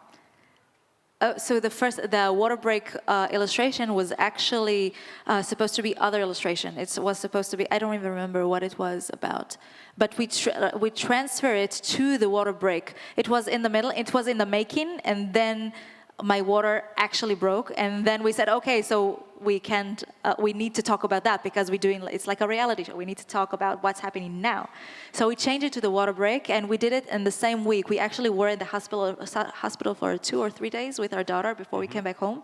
So in the bed, me hurting, but I can't move, we spoke about the illustration. It's like always thinking. And I'm the machine, right? Yeah, no, it's like, it's weird because it's our job, but it's our life as well. So we always talking. It's difficult to separate between the two. So we talked in the hospital what we're going to do to the illustration. Then we came back. I was with Ariel for a few hours, and Yehuda finished the illustration and made it like the water break. And then we thought a week after, okay, we're going to show Ariel to the world to tell that to show her how she looks like. But she was so small, so small. We said, okay, we can't illustrate her yet. She's too small. She needs to have a form, to have a. She was like, oh, like swole, so we need a week for her to grow up to know how to illustrate her, to do her character. So we waited another week, so we decided to do the scene where we actually given birth. And then a week after, she was 2 weeks old, and then we could see how she looked like with hair and beautiful eyes. And so we just, okay, now we can draw her. Now we know how she really looked like and not like swallow from the belly, I guess. Thank you. Welcome. Thanks for the question. Could I ask? Yeah, sure, please go. I wanted to ask, what are your favorite comics from what you draw? Our favorite illustrations from one of those days? Your favorite illustrations. So for me, it's one of the latest, actually. The one with the vaccine? No, one of the latest that we did, it was the scene that we say, it's okay. When when we actually talk about that Yehuda feel that he's not a good dad. This is one of my favorite because I didn't know what's the message until it was actually published. So it was a therapy for us to know what like I knew what he was thinking through this illustration. So it was fantastic for me. Visualize, like if we talk like a funny scene, I have tons. I have the bathroom scene, the hair in the tub scene. Like I have a few. For me, the thing that I really love is the "I'm sorry" illustration. You remember that? I love this also. About the fight. Yeah, about the fight. Yeah. I love this also because what we managed to illustrate, to capture, and the effect that he managed to do on the world. I mean, if you could look at the comments of this illustration and the conversation that people will start to talk about, and it was in a positive way about fighting, and the amount of love those talkbackers gain from other followers, it was like amazing to see that this kind of an impact of the world. It was like, oh, I'm so proud. No, it was like this illustration made a change. It made something like 400 or 500,000 people to talk to each other, not to us. Like if until then we have the comments, oh, couple goals, I love you, blah, blah, blah. So now the comments was that people share their own story about fighting and about making up, and it was fantastic because they get so much love from each other about their comments and about their stories. So it was like one huge supporting group. It was fantastic. Like the illustration was way in the back. Like all the stories was in the front, and it was such a positive talk. Fantastic. And also the Wifeinator, if you remember this, it's a very old one. Very old. The Wifeinator, when Maya's seeing a cockroach and she's becoming the Punisher. Yeah. So this one also. I don't have problem with cockroaches. No. Just when they inside my house, I have a problem. Outside, this is your house. Yeah. Thank you very much. Yeah, you're welcome. Thank you. I wanted to ask, how do you fight an art block, and how do you keep motivated to draw? Because sometimes as an artist, I just want to draw, but I can't just physically, or I just have no ideas. So any tips on that? Like creativity-wise, how to maintain your creativity? Yes. That's what you. Well, I illustrate basically everything. Even if I wanted to go into this kind of art, like I trying to do an illustration, a new illustration for one of those days, and I have an art block, I just open a new document and just doodling, doodling. If it's not gonna work, I'm going out, going to a walk, observing the surface, looking at stuff, looking at the colors of trees, literally looking at colors. Like, you see me now, but if you could focus, you could see the colors that around me, and these colors on the walls could affect your next illustration, and you can't see it if you're not going outside. And if you don't have this kind of colors outside, just open a TV and don't focus on the content. Focus on the visual, on the facial expression of the actors, the colors, even on commercial. Just looking at everything. Just open a book, a cover, just absorb it, okay? Not just take this for granted. Like when you see this bottle of water, I can see a lot of different kind of blue colors around it, and the brown reflects from this, and this one can be on the next illustration. So how I basically fight the art block, just observing what's around me, basically. Yeah, don't get it wrong. It's very hard to maintain creativity, but it's like a muscle. You need always to practice it. Exactly, just like a muscle. So always be in a learning mode, I guess. The best thing about art that you do it with yourself and you don't have to explain anything to anyone. So put the ego aside, say, okay, I'm still learning, even though you say, I want to be like you, I want to illustrate like you, but what? But we're in the beginning, we're also beginners. We'll always be beginners, always. And you need to, if you will come to our studio, you will see our library. Every illustration we do, we look at references of artists that we like, about how they do their technique, their references. We're looking at everything all the time. We're never stop learning. Try to understand what this artist understood. That I didn't. Yeah. And yeah. Thank you. Welcome. Yeah, you're welcome. So, any more questions? Yeah. Yeah, one more. Yeah? This is a question running?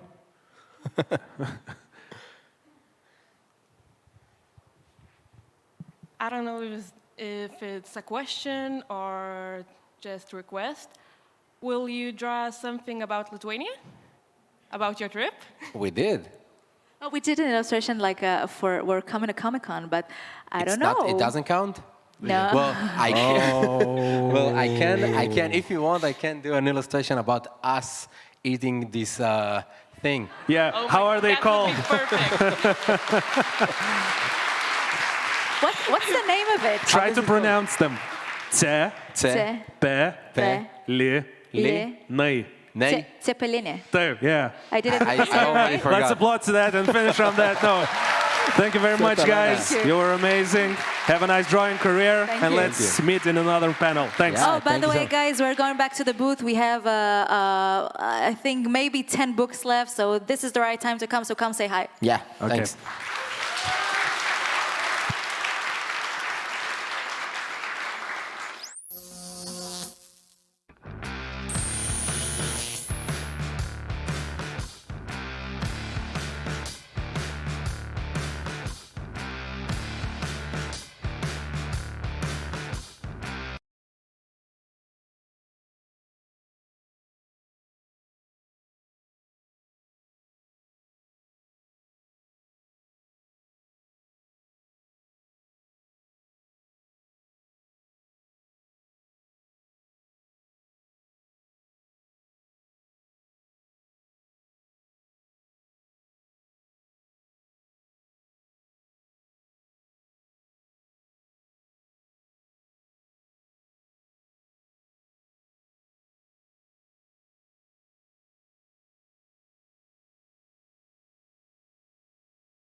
Kągi, sveiki susirinkę.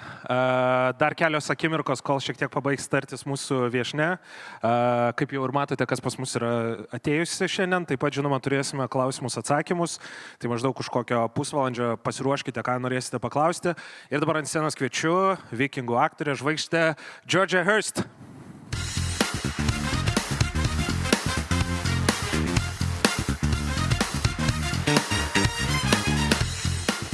Hi, guys. So yesterday's moderator was Vaidotas Baumila, so it's a bit of a downgrade to me, yeah, for no, you? Don't be silly. We did have a good time, but I don't believe be silly. so, yeah. Very hungover. Yeah, but I'm excited. Yeah, of course. I want to just jump straight into it, and your character, Torvi, on Vikings, has a certain type of grit, yeah, to the character. Do you have the same grit in you as well as a person? No. She is badass, obviously. She's an amazing character, and it's so cool to play that kind of character. But we're very, she's tough, and I'm a bit of a wuss, to be honest with you. Like, the things that she's gone through, I can only imagine those things happening to me. But there are certainly things about her personality and her character that I draw from myself and put into her. But in terms of how brave she is and the things that she has to overcome, I'm not sure I'd be as well equipped as she is. Okay, what type of character, like, aspects of you are in the character? She's very loving, and she is extremely, she loves her family and she loves her friends. Like, she's fiercely loyal. And I think that's just, that's what I would say, aside from her being a badass, that is one of her most important traits, is her loyalty to Lagertha, to Björn and Uber. I think just as a family, she's extremely supportive. But also she loves kids. She loves children, and I love, my sister has young children, and so does my brother. And so I kind of try to make those relationships meaningful.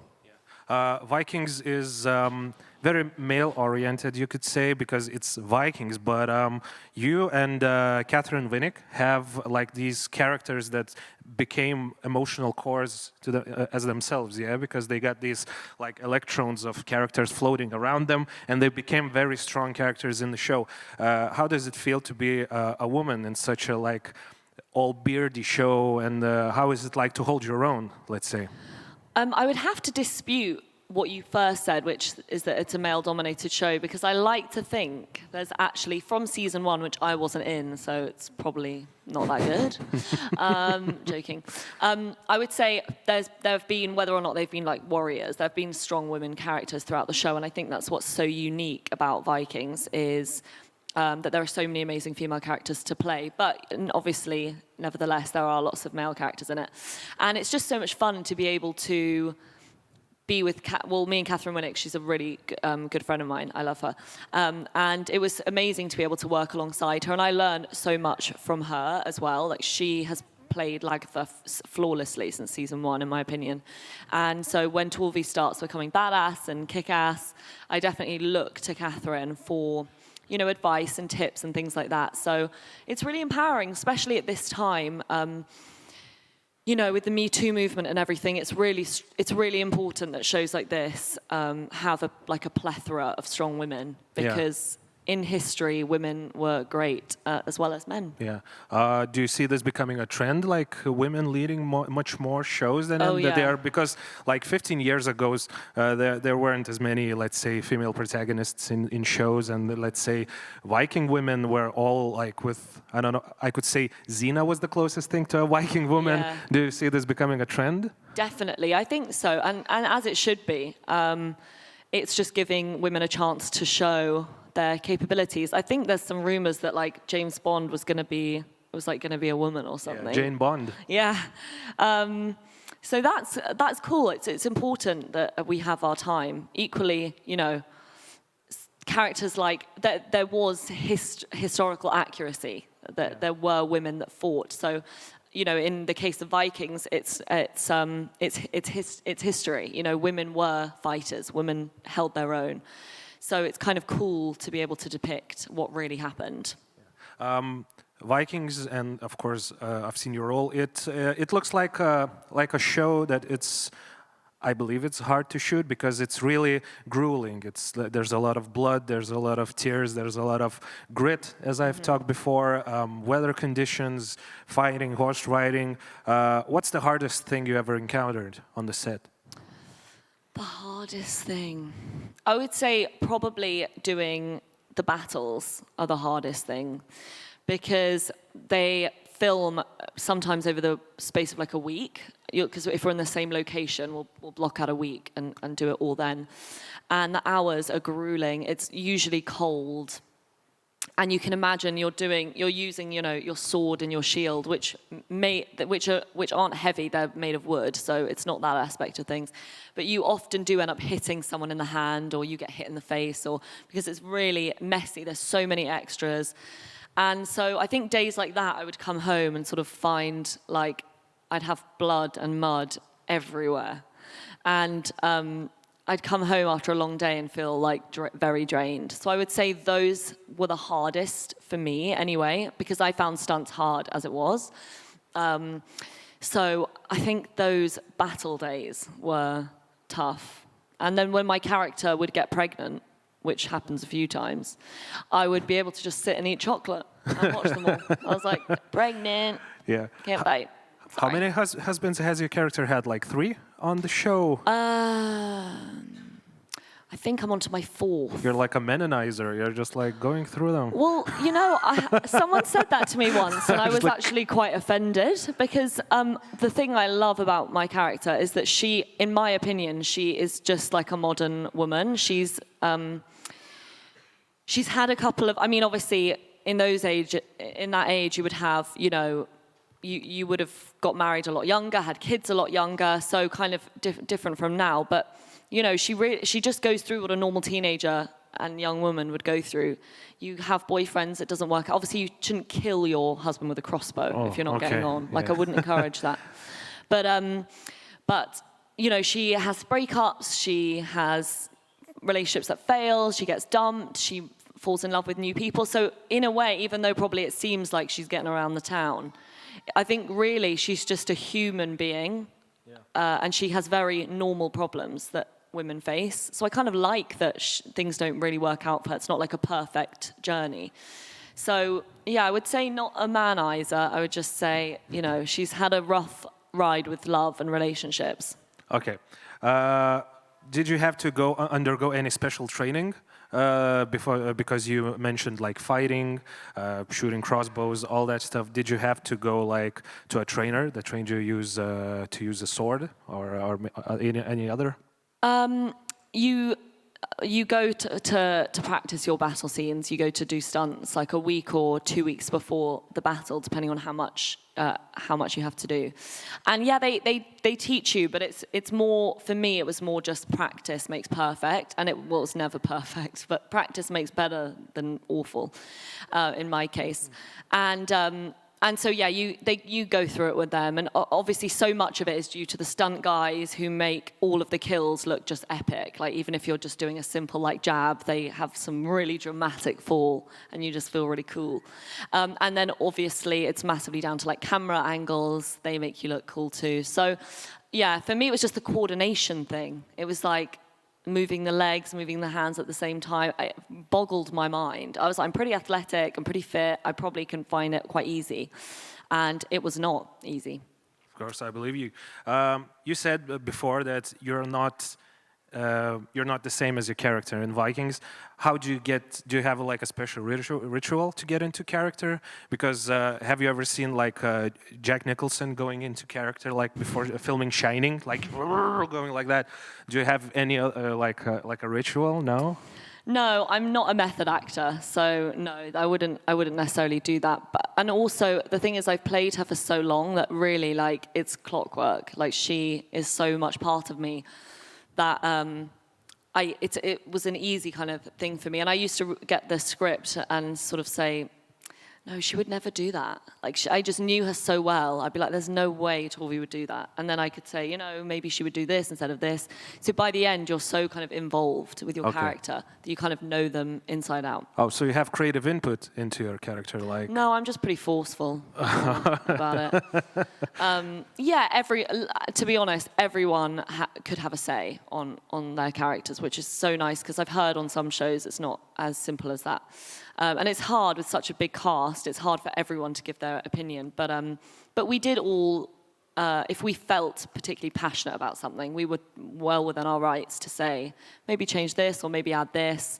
And sometimes on the day, you might just say, I'm not going to say that line, which is a bit naughty. Travis used to do that a lot, but yeah. Like Christopher Lee, who used to play Dracula. Have you heard of him? Yeah.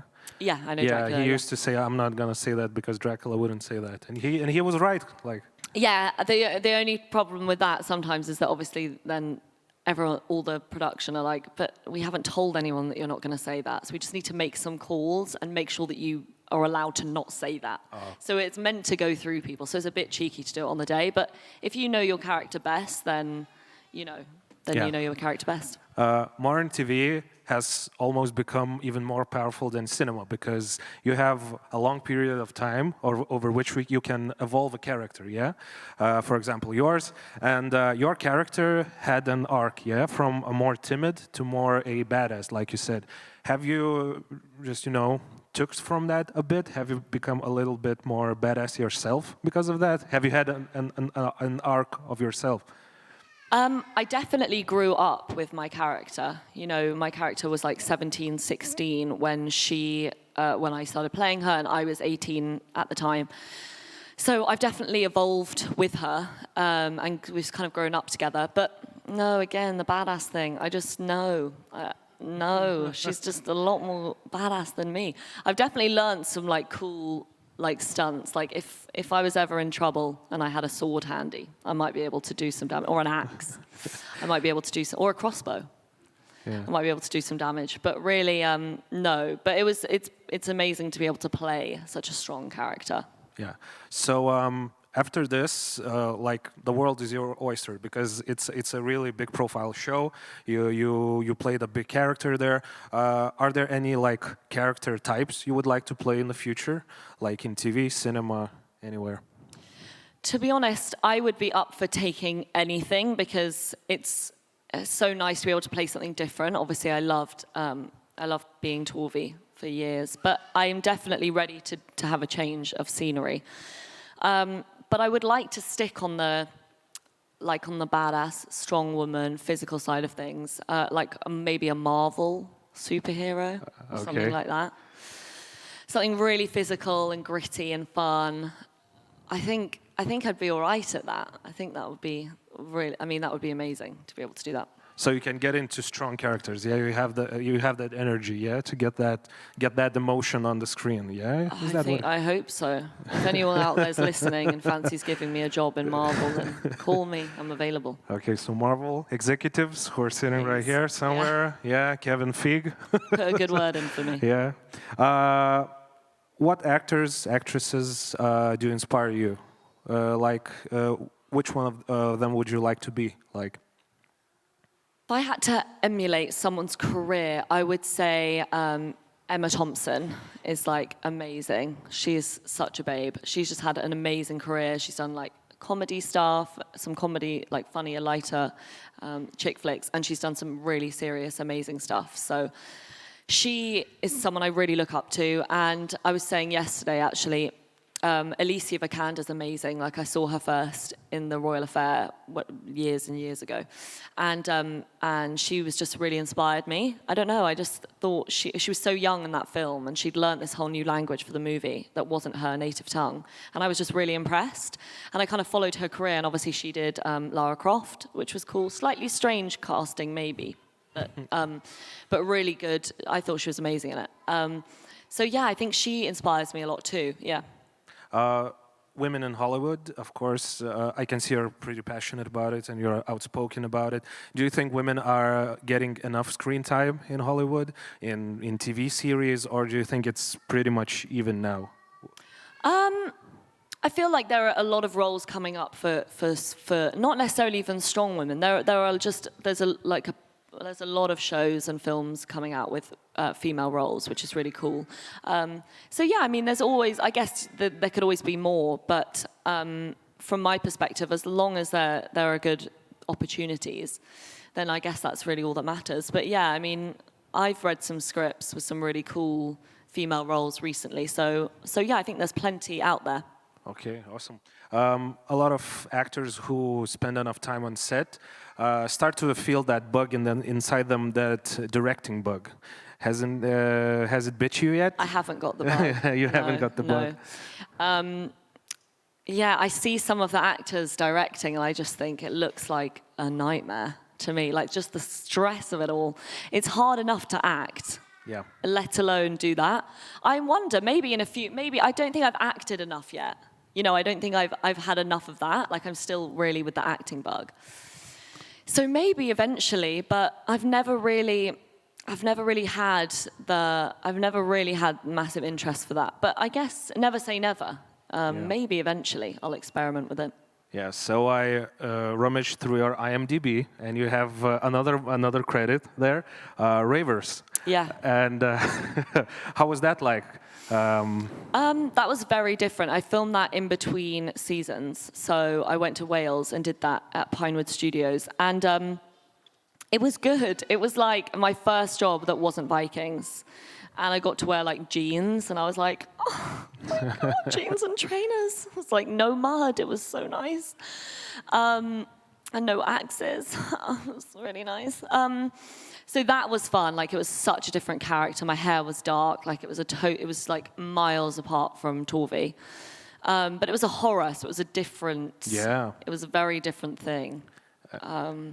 Yeah, but it was good fun. I'm a big fan of horror, and the synopsis of a movie is when a contaminated energy drink turns a legal rave into a nightmare, a germophobic journalist has to overcome her deepest fears to get her friends alive. That's like a classic 80s B movie. That's awesome. That's like yeah. To be honest, zombie disco or something like that. Yeah, you probably would quite like it. You remind me a little bit of the director of it. He was he like loved horror as well. Like it was totally his thing, but he wanted it to be kind of tongue in cheek. Like it was quite it was quite an absurd film, but it was really fun to play. Also, I love horror, and I love comedy too. But I love like scary films. I love like Hitchcock and stuff like that. So I always told myself like I'll never be in a scary film because I'm too scared. Like I like being scared, but I was like I'll never be in one because I'll be like like every single time anyone's around the corner. But obviously that's not what it's like. Like when you're in a scary film, you know who's coming around the corner, so there's really no surprises. But it was good fun, really good fun. I would do more horror for sure. What kind of horror movies aside from Hitchcock do you like? What did I watch? The Babadook. Has anyone seen that? Amazing. That's really good. And amazing also, movie. I just watched the series on Netflix, The Haunting of Hill House. Yeah. I watched that in like the space of 2 days, and I loved it. Yeah. What does it make for? What does it take for you to see a horror movie as a good movie? What makes a good horror movie? Let's say that.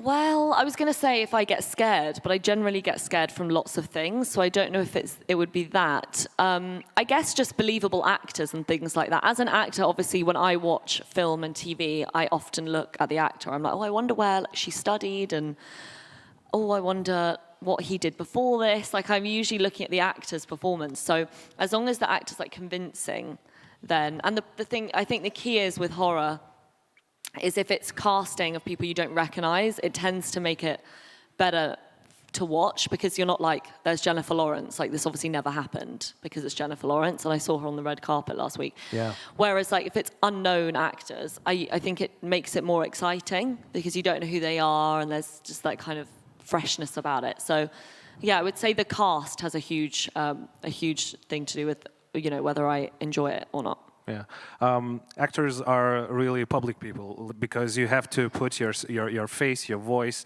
yourself on the screen for all this time. Off screen, are you more to yourself, or are you more like going to the parties kind of person? Yeah, I'm the latter, probably. I definitely am more out there, I would say. I mean, when we're on set, we're all just working like really hard and concentrating. We've got really long days and early mornings, and we did, go out a lot on the weekends and things like that. But now we kept our heads down. Like we tried to focus on the work. So now, when I have time off, I'm out with my friends, and yeah. Yeah. What would be other creative outlets for you? Because I asked Maya and Yehuda Devir before you, and the thing that you do obviously becomes a job. It becomes work. But creative people usually have other creative outlets. Like I know actors who become cobblers or something like that. Do you have any other creative outlets like drawing, I don't know, painting, music? I exercise a lot, which I would say is a pretty big outlet for me. And also, I mean, I do sing, but it's like the singing that isn't really singing. It's just like, I love a bit of karaoke. I do. I think sober or drunk? Okay, we got that. No comment. I love music. I would do more with music if I was like braver, but I'm not sure I'm like ready to unleash that skill just yet. So I'm a bit nervous about it. But yeah, I mean, I guess I love music. I do love music, but I should probably I read a bit too. I should read it more, but I do try and read to like wind down and to learn more words, because sometimes when you're acting, especially, you read the script and stuff, but you're not necessarily reading other things or writing. And so, for example, today when I'm signing the autographs, I literally don't know how to write my own name. I'm like, I've just texted this forever. So I probably should read a bit more. Has being famous changed you in any way? I definitely wouldn't say I'm famous, but being on... Like a huge head looming over me, like... She's like, yes, you are. I wouldn't say I'm famous, but I would say since being on the show, it's definitely changes. I mean, there are perks of it, obviously, which is nice. Like people are, really friendly to you and come up to you, and you feel like, some people say like, oh, you've inspired me or whatever, and that's really nice. But I don't know, in terms of like day-to-day life, I mean, no one really bothers me. Like in London especially, Vikings is not such a huge thing.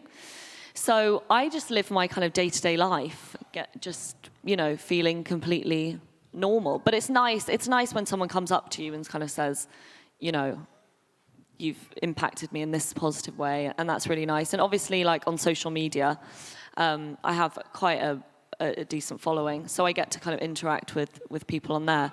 But I still don't, like when people come up to me and they're sort of crying or they're really excited, I'm literally like, wow, like, I can't believe you care. I'm so normal. Like, literally, there's nothing that exciting about me, unfortunately. Yeah. My character's cool. I'm less cool than her. Yeah. Okay, wait a second. Jeigu jau esate po biškį pasiruošę klausimų, jau galite stoti po truputį prie mikrofono. Dar užduosiu vieną klausimą, pasišnekėsim, ir kol susistatysite, mes galėsime just a Q&A for people to prepare. Again, with the show Vikings, it's pretty big, it's high caliber, and I believe it's a sudden start for you, yeah, because in IMDb it's your first credit, yeah, and it's a huge credit, let's say, for an actor, and right now I believe you have to pick which roles you want to portray next, yeah, because it's a start. And with what kind of directors would you like to work? With what directors, maybe? Good question. I mean, I would love to work with Tarantino. Oh, yeah. Like, obviously. Have you guys seen Once Upon a Time in Hollywood? Yeah, it's still showing here in Lithuania. Yeah, so I watched it just the other day in London, and it's hit on, like, there's mixed reviews about it, but it's just so epic. It's just something that every actor would dream to be a part of, regardless of whether or not you like the film or you get it. It's more just as an actor to be part of that is pretty phenomenal. So I would say Tarantino would be like the dream. Yeah, good choice. Yeah. Also a good choice. Two guys, of course. First one, please. So Stephen Hogg mentioned yesterday that he hates when people ask to swear on him. So what is the strangest request you have gotten? I couldn't tell you here because I just couldn't. So I won't say that. I'll park that thought. Aside from that, to be honest, everyone generally is really nice to me that comes up to me. Like most people don't want me to do weird things to them, which is nice. Some people kind of say like, "Oh, do the voice, do the voice." Like, I'll be in a club, do the voice. I'm literally just trying to have a tequila shot, and maybe not now, but you know. So things like that, I guess, is tricky. Like people want you to do the accent, and like that's awkward. And even some of my friends do it. They're like, "Just do the voice again. What is it?" I'm like, "Guys, I just watched the show." I usually just say, you know, Amazon Prime, you check it out. So yeah, probably that, people telling me like to do the accent or whatever. But on the whole, people that come up to me are like super friendly and nice, and yeah. Okay, thank you. Thank you. Thanks. Greetings. Hello. I would like to ask, do you remember the very first time you was recognized in the street, grocery store, like you weren't expected to be recognized? I do remember. Do the voice. No? Pretty much. No, I told this story yesterday, so I hope everyone is different in the audience, because I did say this story, but I'll say it again. Yeah, the first time was when I was in LA with Josephine and Ida, who play Margaret and Astrid. And they had just joined the show, so their work hadn't been released yet. And I was in LA. I just had a meeting and we were having some drinks and we left. And there were just some photographers in the street taking photos of someone. And I was like, oh my God, there's a famous person. It's probably Kim. It's Kim Kardashian. I just know it is. I've got a feeling we're on Rodeo Drive. Like, this is it. Celeb spotting. And Josephine was like, they're taking the photos of you. Look cool. And I literally was like, oh, okay. And I literally was like frozen. I was like, oh my God. And they knew my name, and there was like 4 of them, and they chased me around for a bit, and then they got bored. But I guess then, I mean, I was like 20, and I was in LA, like trying to like do the whole Hollywood thing, like go for auditions and meet managers. And I guess I was like, wow, this is surreal. Like, I'm just a 20-year-old from Oxford. So yeah, I think that was like pretty insane.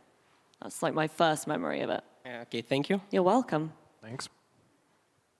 Hello. Hi. I have a question about your child. When you was a little girl, what was your dream?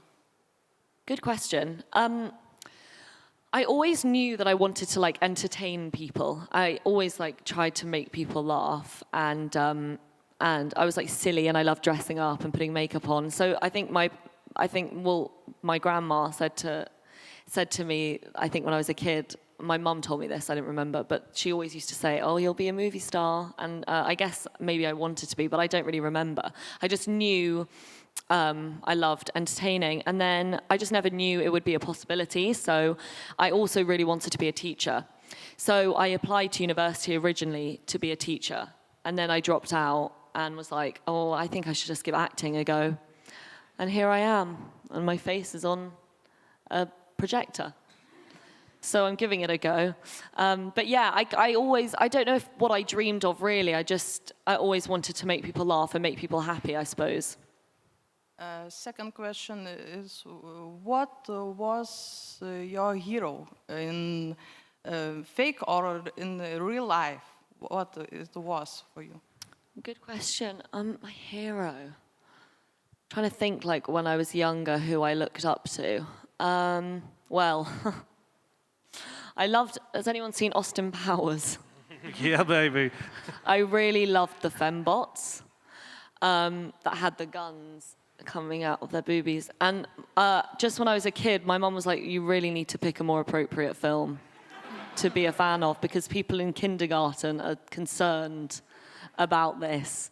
So, I mean, I don't think I ever really had a hero, but I would just say I used to watch certain movies and become like obsessed with like the pretty blonde ones. And I'd be like, maybe one day I'll be on there. So here I am. But yeah, a fembot. Yeah, Austin Powers. And the last one, the question is, what do you like in Lithuania? The alcohol. Bo Miller. Why are you clapping? It's an epidemic. You are my kind of people. The booze is pretty good, I'm not going to lie to you. But no, it's really beautiful. It reminds me a lot of Budapest. I spent quite a lot of time in Budapest and just got a really good vibe. As soon as I landed, I just had a really, it feels nice to be here. It doesn't feel unfamiliar from some parts of London even when I walk down the streets. So everything's very pretty, lots of pretty buildings, yeah. Thank you very much. Okay, thank you. You're welcome. Oh, Viking. Yeah. Hello again. I wanted to ask, did you hit someone during the fighting scenes or being hit? Oh yeah, I have hit someone. I also have definitely been hit, but not dramatically, like just like on my hand or whatever, no major things. But I definitely smacked someone over the head, if I can remember correctly. Yeah, just when you get to doing the stunt fights on the day, you rehearse for weeks and you're in a huge space with 2 stunt guys, so it's a lot easier. And then you get to set and you've got hundreds of extras, a really small amount of space. The ground is slippy, it's raining or whatever, vision isn't good. And you've got a camera that you've got to be like still like, you've got to be cutting people but still like, oh, like look over the shoulder. So it's hard to do it all at once. So there have been times where I've hit the stunt guy over the head and I've been like, I am so sorry. And they're like, literally, it's fine. They've got like blood. I remember this guy, like blood coming down. He was like, honestly, it's fine. I was like, you are bleeding. But then actually it could have been fake blood. Come to think of it now, probably wasn't real. But yeah, I've hit a few people. But people have got really injured doing stunts. Like someone broke their arm, broke their leg. I think someone else did. So yeah, it can get pretty bad. But I'm quite pathetic with my hits, and like I try. I'm very conscious not to hurt anyone. So I got away pretty lightly. When you got hit, did you want to hit back? Oh no, no. Okay, No. thanks. Thank you. Okay, thank you. Okay, please. Hello, Georgia. Hello. So there's this thing that's kind of interesting to me. So after the events of, let's say, Ragnar's death, how do you feel the show changed? Maybe what also the fans think about it?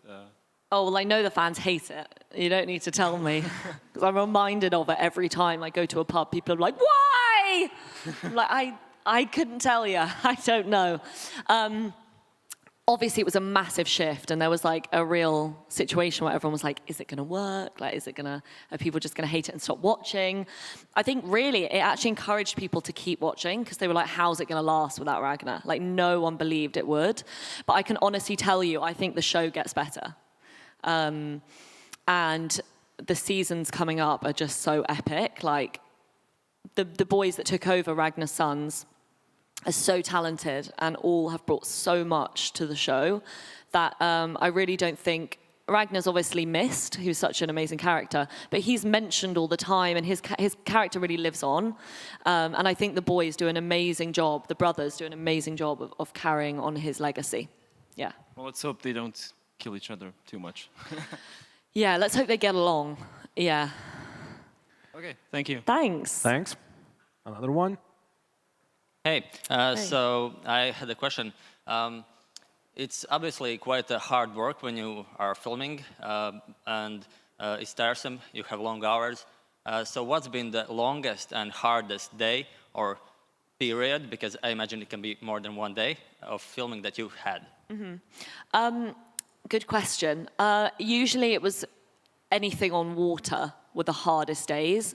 So either you'd go out on the boats and have to do like a boat scene.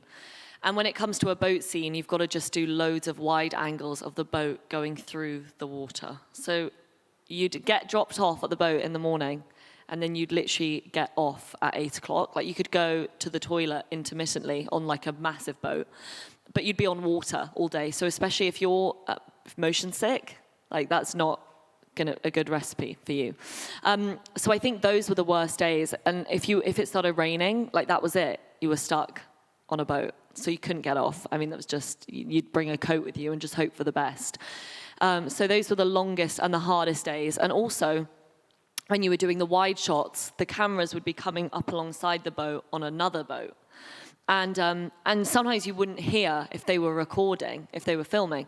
So me and Jordan and Catherine would have our sunglasses on and be like, whoa, like, let's play a board game. Or like, we'd bring little games with us and then start playing. And then they'd be going, action, guys, action, please put the cards away. And we'd be like, sorry, glasses off. So yeah, but we made each other laugh. Like we got through those long days together, but those are probably the hardest, like any kind of water thing. All right, thank you. You're welcome. Thanks. Couple of more questions. It's kind of same question like we had before. So when they killed the main character and the show started getting kind of bad feedback or like not as good as it was before. Oh, I didn't know that. Did it affect you as an actress or like a mood on a set? Or, No. I mean, to be honest, like, because we got the script a while before, like, we all knew anyway, kind of what was happening. And I think I did maybe 2 scenes with Travis in total. Our characters never really, like, met. So for me personally, it wasn't such a big shock, departure. It definitely was, like, Alexander, who was so close to him, obviously, like, was affected. And loads of the crew, I mean, everyone loved him. He was such a huge piece of the furniture. But yeah, no, for me, it didn't really affect my experience. But, you know, he was a good-looking guy to have around on set, not going to lie to you. So we definitely missed that. Okay, Lorenzo Lamas, come on. You mentioned that you like playing board games. Big fan of that myself. What are your favorites? I love Articulate. Do you have that here? No. Okay, Articulate is like, you have a timer for 30 seconds, and you have different categories. So it's like world, people, object, action, word. So if you get like jumping, for example, you have 30 seconds to say to your partner, like, up in the air, moving, feet, like they know it ends in ing, but they've got to guess the word. Anyway, it doesn't sound very exciting, but I really enjoy it, and I must say alcohol helps. Alias būtum po Lietuvos. We have this, it's called Alias. Okay, that's my favorite. I mean, I force everyone to do it. I'm like, come on, guys. Everyone's like, really, no. I'm like, okay. Yeah. Thank you. Okay. Okay, so great Q&A. Before we finish the whole panel, there's a lot of fans of you here who look up to you and maybe want to have success, maybe similar success, not maybe in acting, but in a lot of creative works. What kind of maybe suggestions, maybe advice would you have for young people trying to make it in their own creative spheres? Well, I feel bad now that you've said that I've mentioned drinking about 3 times, because I don't seem like a very good role model, but I am a good person inside. I would just say, whatever you want to do, just stick to it. I mean, I just believe everything happens for a reason. If you really work for something, then I think you can achieve really whatever you want to do. Like, I had no idea that I would, obviously I've had some amazing help along the way, but I didn't think I'd ever be here unless I'd given it a go. So it's worth always trying to pursue what you're passionate about. And if it doesn't work out, at least you tried. But I really believe that anything, I mean, I used to literally like dream of being an actor. I'd be like, please, I go to the movies and just like hope for it. And the film I did, because the sad thing with Vikings is you never see it in like a cinema. Like, wouldn't it be so epic to watch like an episode of Vikings like in the movies? It would be so amazing, as opposed to your computer. But when I did my film and I went to the premiere in Leicester Square, I literally was like, I've dreamt of this like my whole life. Like, it's surreal. And it may not happen again. If it doesn't, then I had an amazing memory. But yeah, I would just say, even if you don't think it's ever going to happen, but you want it enough, I think that drive will get you to where you want to be. Okay, so straight from Georgia Hirst, thank you very much. Thank you, guys. Thank you. Thanks.